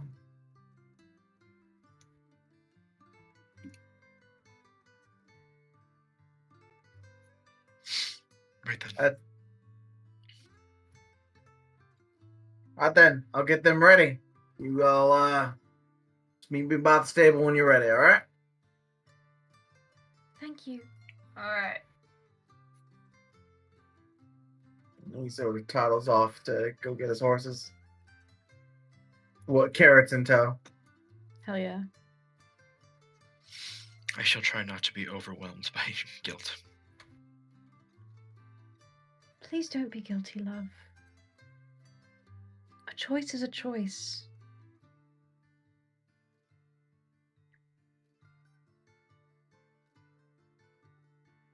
Remember that. I'll try to.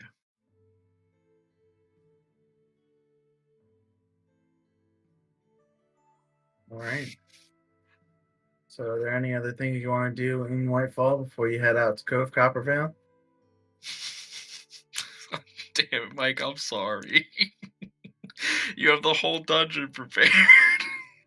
Yeah, and I also had this prepared. Yeah, Okay. what are you talking about, Riley? Michael literally did this. I know, Yeah, but I the feel DM like doesn't maybe... give you things. It's I not. feel like maybe you would have been like, oh, this thing's happening in the world, and then it's like, okay, but we got shit to do. Not like I don't know, maybe you weren't expecting me to go, we have to go right now. Riley, I literally described half shark, half manta ray when you could hear it. Yeah, well, obviously I'm gonna pick up on that and be like, well, damn, that's my peeps. But, I don't know. Riley, Stop apologizing, Riley. I think you're reacting to the past You're trauma of pressing you bringing up the important button. plot points and your players being like, whatever, and not pursuing them. I want you to know, Riley, you're acting exactly how I thought you'd act. You bought that shit hook, line, and sinker. All right, cool. I told you I had things prepared for 4 days, but I mean, I also have things prepared for the next 7 sessions now. Oh my god. Great. All right. So again, I'll ask: do you have any preparations you have now that your destination and objective has changed for now? How much would it cost for Rusa to get the caramel recipe? That's a secret family recipe. That is a couple charisma checks and an RP, I think. Gotcha. Well, maybe we can do that between sessions then, as a little flashback. It is undetermined whether or not it happens, but I think it's something she'd be interested in. I'll say probably the preparation for a new objective and a new destination may take most of the day, and you'll head out and get there the morning of the 4th day travel. You'll get there in the morning.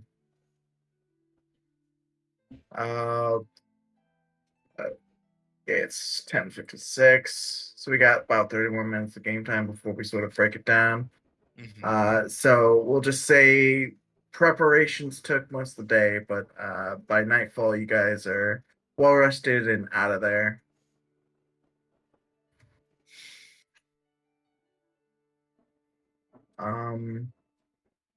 So the first of the 3 nights you're there, y'all keeping out watch? Yes, sir. Yeah. Right. Those keeping watch, give me a perception check. If you want to give Mr. All-Seeing Eyes advantage, be my guest. Yes. Skits can help. I will roll with advantage. How many are you doing? 4 watches or just one person doing watch, Mike? It's just one person doing one. Like the results of you guys taking care of the harpies is that the roads are safe for now. Okay. The harpies were what were ravaging the caravans. So 18. Riley, go ahead and roll me a d20. Just a d20? Yep. Okay. Roll me a d12.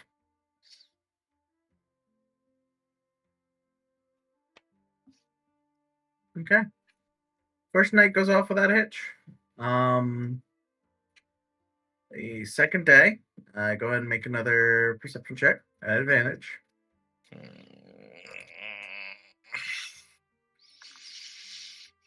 I don't like these dice rolls, Michael. I bet they have nothing to do with the random encounters at night. I bet this is shit happening elsewhere. Grumble, grumble, grumble. 28. Okay. So, second day, you're sort of going along a forest path. I know there's not a forest here along this road. I forgot to add it. How dare you? I know I'll have to go in and make another addition to the map. Oh no.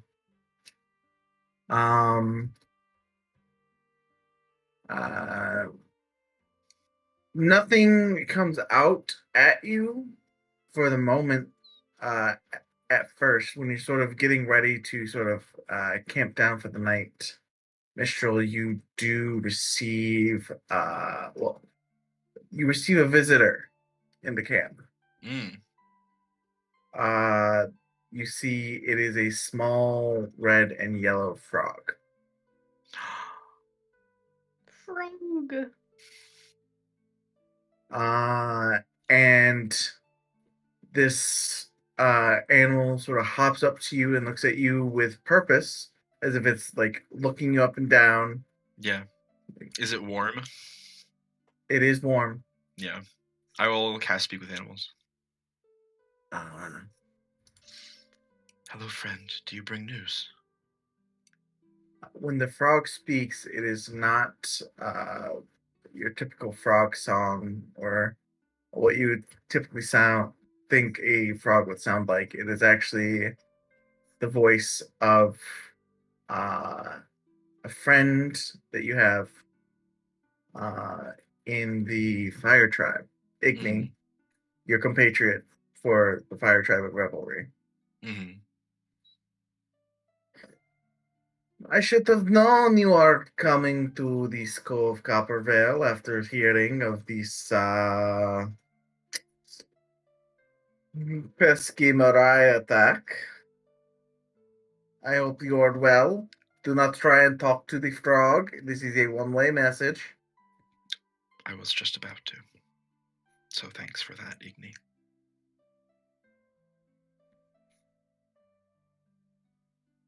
Oh, that's Parents and we have heard of it. We were in the border town of the Angel Fall Abbey. We are on our way as well.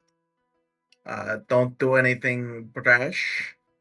But also make sure that if this is Levy, they do not take him. Because, the entire world rests on our shoulders. So we cannot afford having one of us fail, eh? Okay, goodbye. I will see you soon. And also, stop worrying all the time. I don't know if you are, but I just figured you are. You've always worried since we were kids. And the frog just sort of stays near you. Yeah. Mitchell's like, don't stop worrying so much. Mitchell like squints a little bit at the frog, and then sighs. I so badly want to be in a face-to-face conversation with them, but I suppose a message will have to do. Can you carry a piece of paper? I can't do burning frog it. mode. Oh, yes. Wait. Yes. Thank you. Go full Kermit. Give me a moment to write a reply. And no. That might be a bigger payment than $50 if you want me to go. Because I've never done Kermit. Oh, okay. Kermit the Frog here. Yeah, I couldn't. Never. Not even if you paid me. Not even $50, Mike? I might start learning for $50. I'm gonna write a reply and give it to the frog, folded up in an origami frog. Tongue lashes out, gets it, Mm-hmm. and it's. These baby frogs have a non-flammable part of their sort of mouth. So yeah, they have the opposite of like a baby snake venom. But my message is basically the gist of like, it is extremely fortuitous that all four of us are in even just the same side of the continent, let alone within a few days travel of each other. I didn't know that you and Terrence were together. I hope you both are well. I'm excited to see you soon. I will never stop worrying. You do not worry enough for the both of you. Mistral. Yeah, the frog sort of looks at you and then looks at the group and just hops away. A good thing to note for everyone about this frog is that whenever it hops, there's like small char marks where it lands. It's a fire type. Elsie is following it. Elsie, please let that one go. Don't.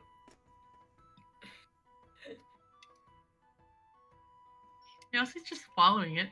She's not gonna eat it. Give me a perception check actually if you're following it. I feel like Elsie gives that like stink face of like I wasn't gonna eat it. Yeah, there's no way for us to know that. This is a really strange frog. You've seen a lot of frogs. This is a strange, like, it possesses things a frog should not have, like small little hornlets. Yeah, listen, that's exactly why Elsie's like, whoa, what is this?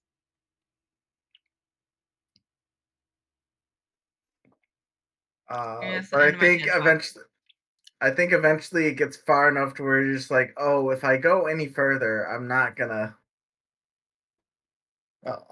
be able to see the camp anymore, as it just keeps popping, unfazed by you following it. It's on a mission. Or maybe Yelsi keeps following it. I don't know. Yelsi will keep following it until someone stops her. She's not complicated. I think by the time they realized they needed to stop you, you are so far away from camp. That's unfortunate. Doug's like, I'm not her dad, she'll figure herself out. It's fine. Don't worry about it. If she's not supposed to eat frog, she'll live. How long do you follow this frog? Until my stomach growls. Give me a d20. I feel like it growls quite often. Hey. Okay, odds was it was gonna growl soon. Odds later, it wasn't gonna growl for a bit. So I'll say you're good. Both times. So I'll say you're pretty far away from camp. It would take you about good 15 minutes to get back to camp. Yeah, Yelsi will turn around and just walk back, like No. unfazed. Yeah. As you turn around to walk back, you hear a perturbed ribbit. Perturbed. I look at it. It seems there is a large figure standing in the road where the frog was hopping, and I'm like talking like to scale large. Yelsi, does Yelsi see the frog? Yelsi does see the frog. Is the frog safe?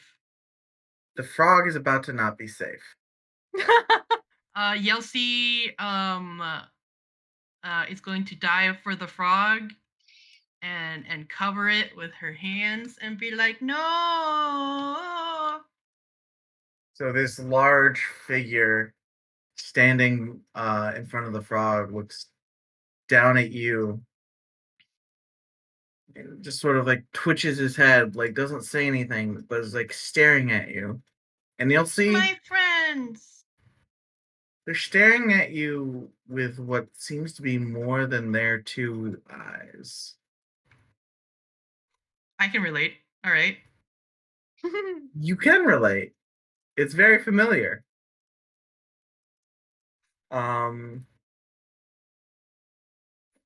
You can't eat this. We eat whatever we find. You'll know this, even if you left colony. I don't. See? And you look up to this figure. Actually, just, give you a little map to look at. Pardon? There's just a map. Pardon me? Excuse me? What's going on? It's a little map. So we're all there, right? We followed Yelsi? No, it's just Yelsi. So Yelsi is about here. Very important to me this frog survives. So Yelsi, as the C part of your name sort of drags out, like these two groups of people like come out of the woods. And they all just sort of like have this some sort of like posture of like looking at you. But this figure, I can't say that you've ever actually like seen them, but you've spent a long time away from your colony. A very long time. And as you look at them and they're looking at you, you know that they know your name. And then you just sort of see another set of arms come out from their sides.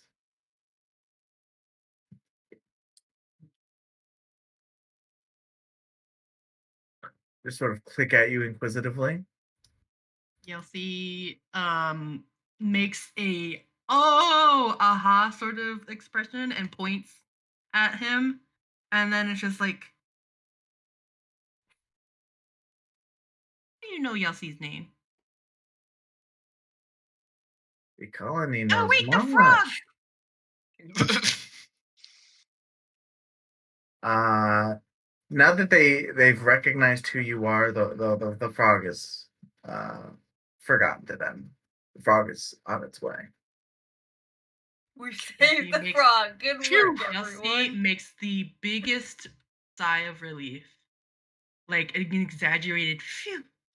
Don't do that. He'll notice the frog. You look well, Yelsi.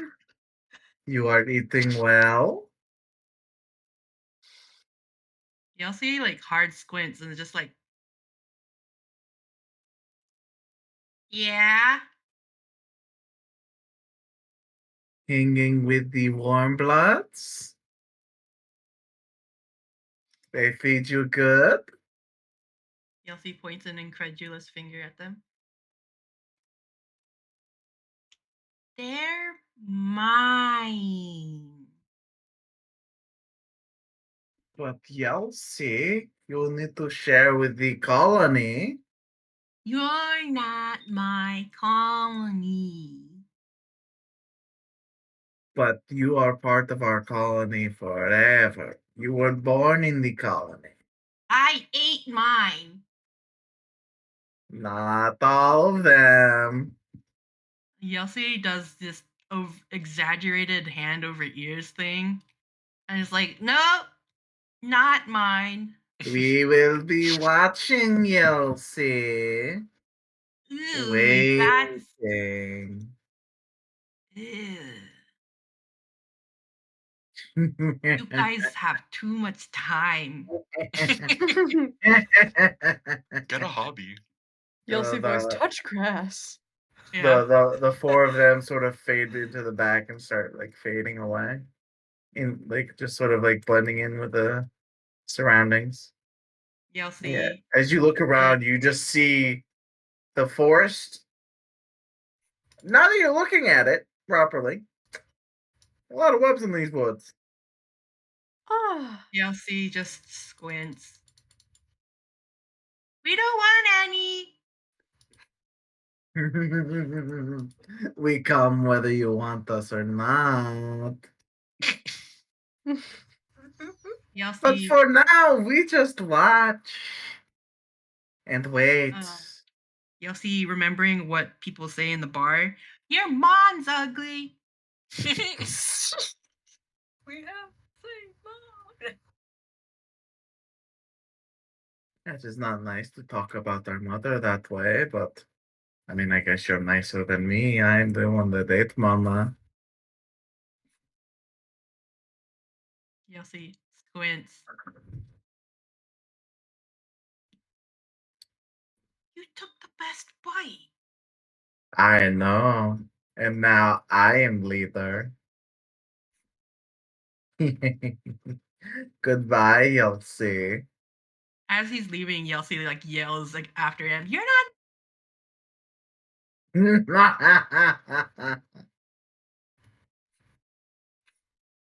So eventually you return to camp. Yep. Everyone else that isn't Yelsi's been gone for about 20 minutes now. It's a long time to be gone. Mistral is. Just take a long time. Don't worry about it. I think Mistral's up in a tree, like looking, like scanning horizon for signs of Yelsi. Give me a perception check, Mistral. With pleasure.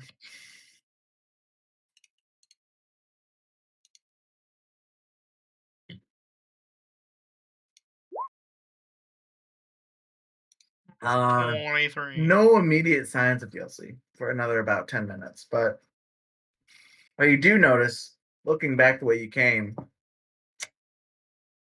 you don't remember that many spider webs in the canopy. Do I know of any like monstrous spider creatures that might live in this area that we should watch out for? Give me a nature check Give me a nature check.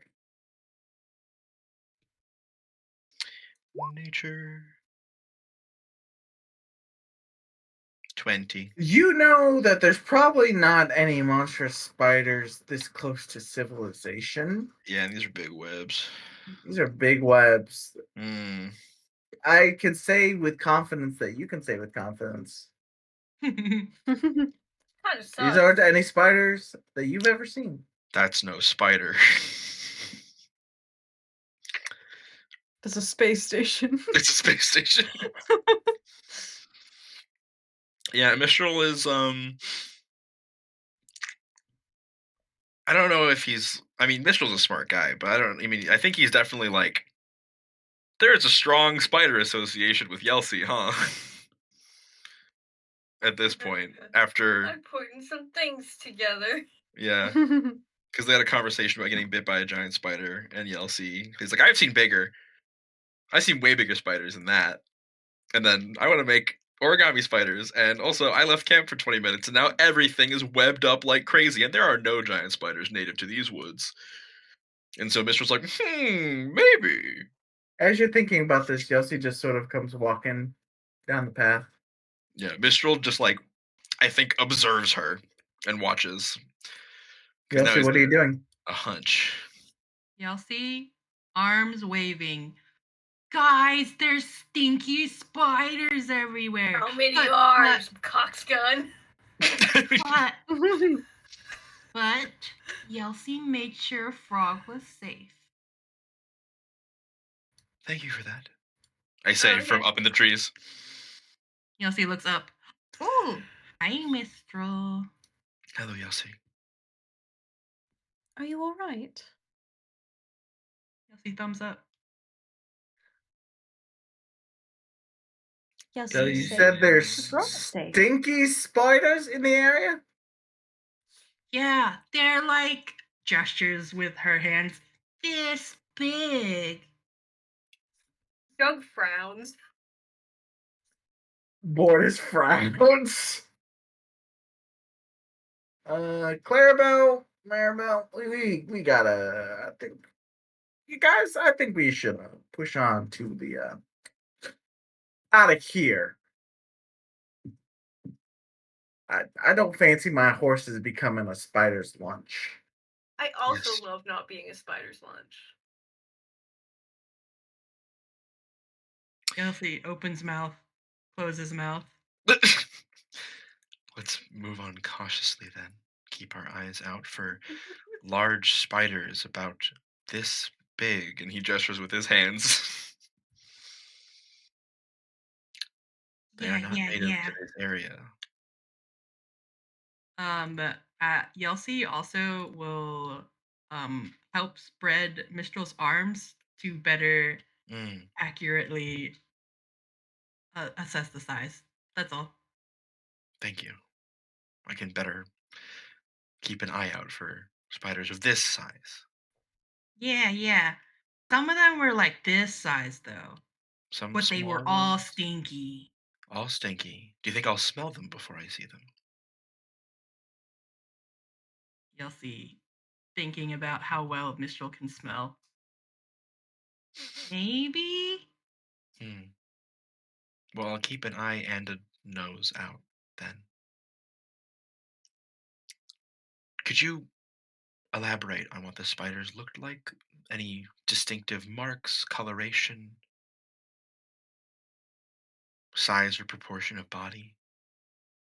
You know the face in cartoons when a kid is lying and is very bad at lying, and they're very obviously looking in a different direction, and they're kind of like sweating. How many ducks tall are these spiders, Yelsey? Well, she made it very clear. About this wide, I would approximate That's maybe. the width, though. Is that the width or the height or the overall size? They're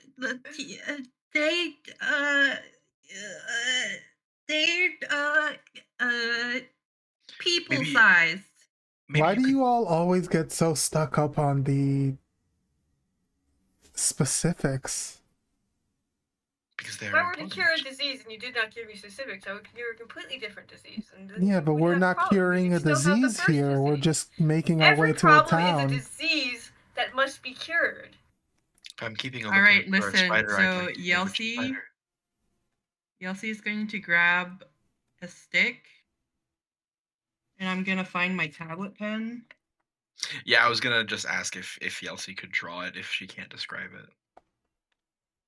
I'm sorry, I'm gonna draw on your map. Oh no. I lied. Apparently, I can't draw on your map. Yes, you can. I believe in you.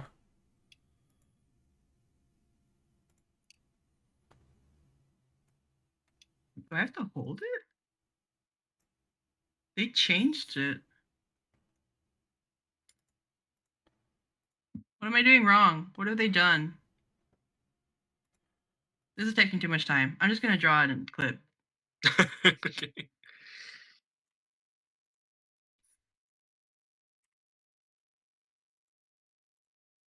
Have any of these have you had a spider encounter around Doug before? Oh yeah.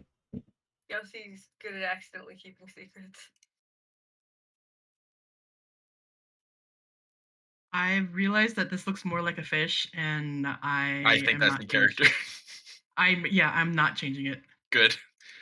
Also, sorry if it feels like I'm grilling Yelsi. I just think that Mistral would want to know what the fuck is this giant fucking spider is.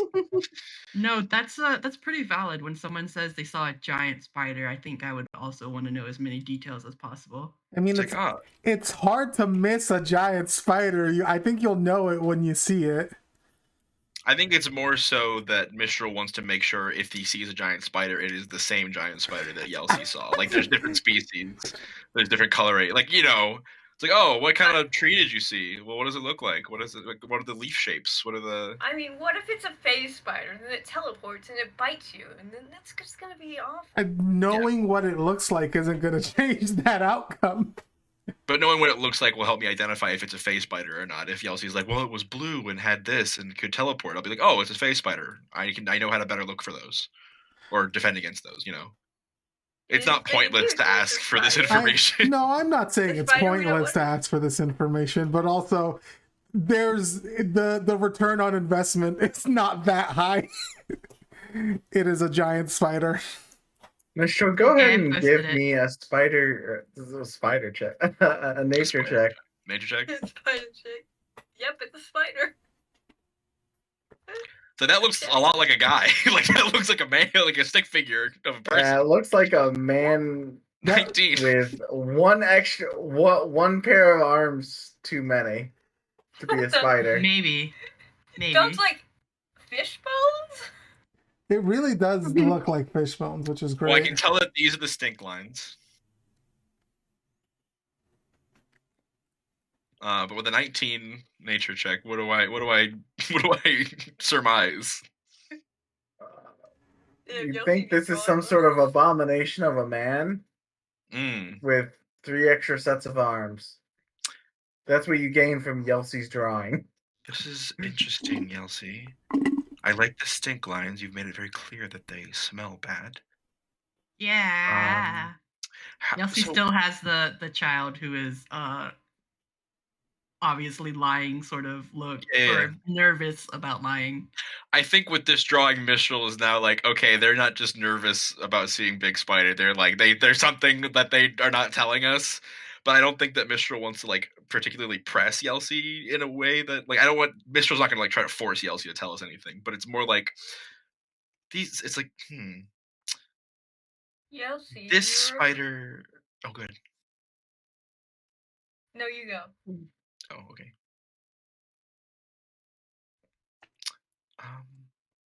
Yelsi, this spider you've drawn has 10 legs. Normally, spiders have 8. Did you mean to draw 10? Yelsi looks at her fingers.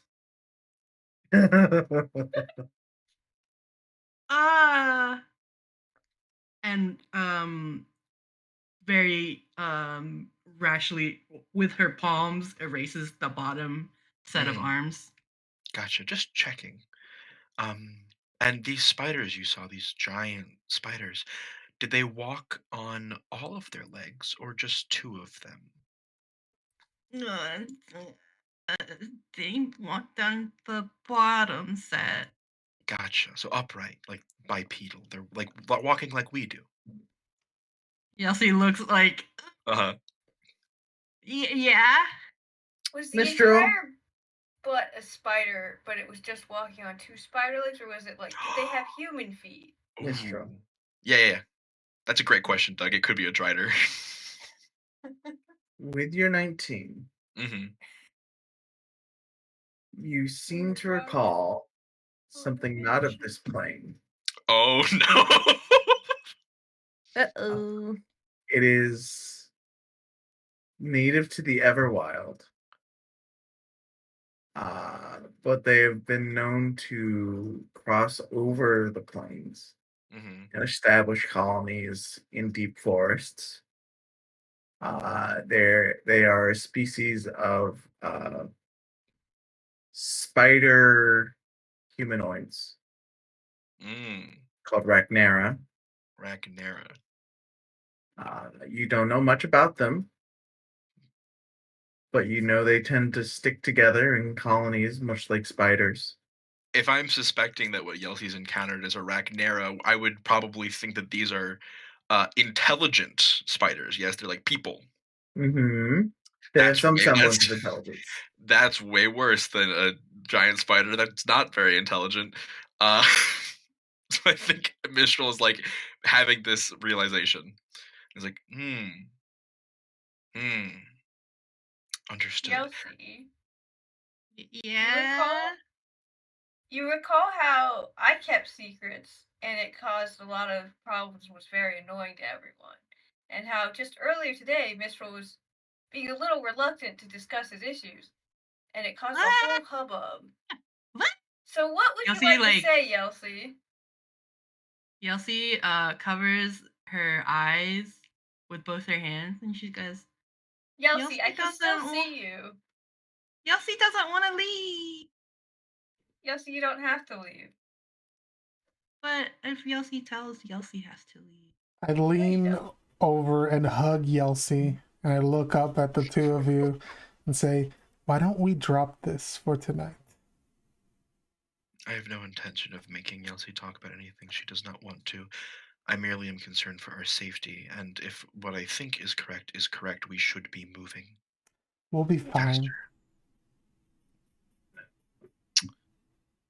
I should hope so, yes, because we'll know what we're dealing with and we'll keep eyes out for that. Is Doug still giving Yelsey a look? Yes. Yelsey is like peeking between her fingers and His then arms are crossed. Closes her fingers and then just like and then you can't really see it right away because Sophia is hugging Yelsey, but her like shirt cloak thing rustles a little bit, and then another pair of arms show up, and then another.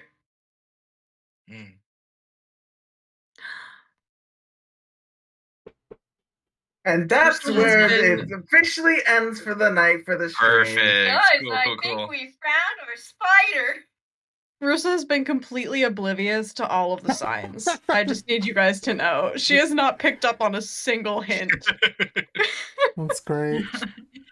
Oh, Yelsey, you're so good at hugging. I was about to say Sophia's gonna be like, wow, so many arms to hug, Yelsey. Yeah.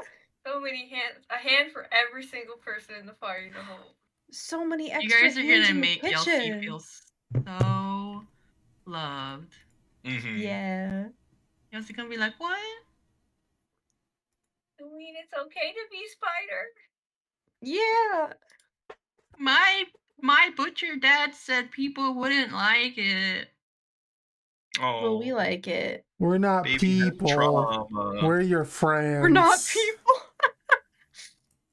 Speak for yourself. I'm people.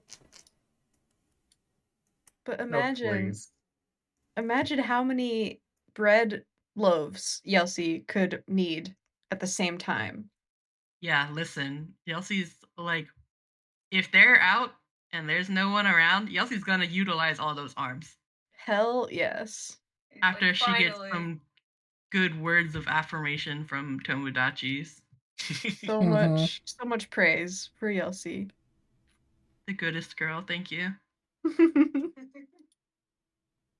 I love so much this whole like back and forth of like, I saw big spiders. What do they look like? Okay, could you draw them here? It's like, that's too many legs. Also, which ones did they stand on?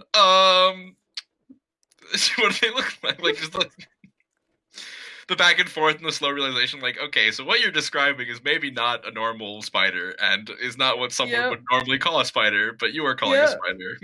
Let's continue down this thread of investigation. Yelsey just like I like the visuals of this is like a very cute back and forth in my head. Yeah. So to be honest, you're going to find, if you had decided to go to Cove Coppervale, I wanted Yelsey to meet them, and Yelsey gave me that opportunity. Because you're just gonna have to fight them if you went to Alkenfeld. Oh, interesting. So yeah, that map was for day one, the day out of Whitefall. Huh? But you guys decided to go to Cove Coppervale instead. An excellent example of genius DM taking what they prepare and then just slotting it into wherever the players go. Good job, Mike. Hell yeah. I was like, oh, Yelsey's following the frog and no one stopped her, huh? Yelsey finally separated from the group. It's my time to strike. Yelsey also you just probably like, have this down in your notes, Riley, but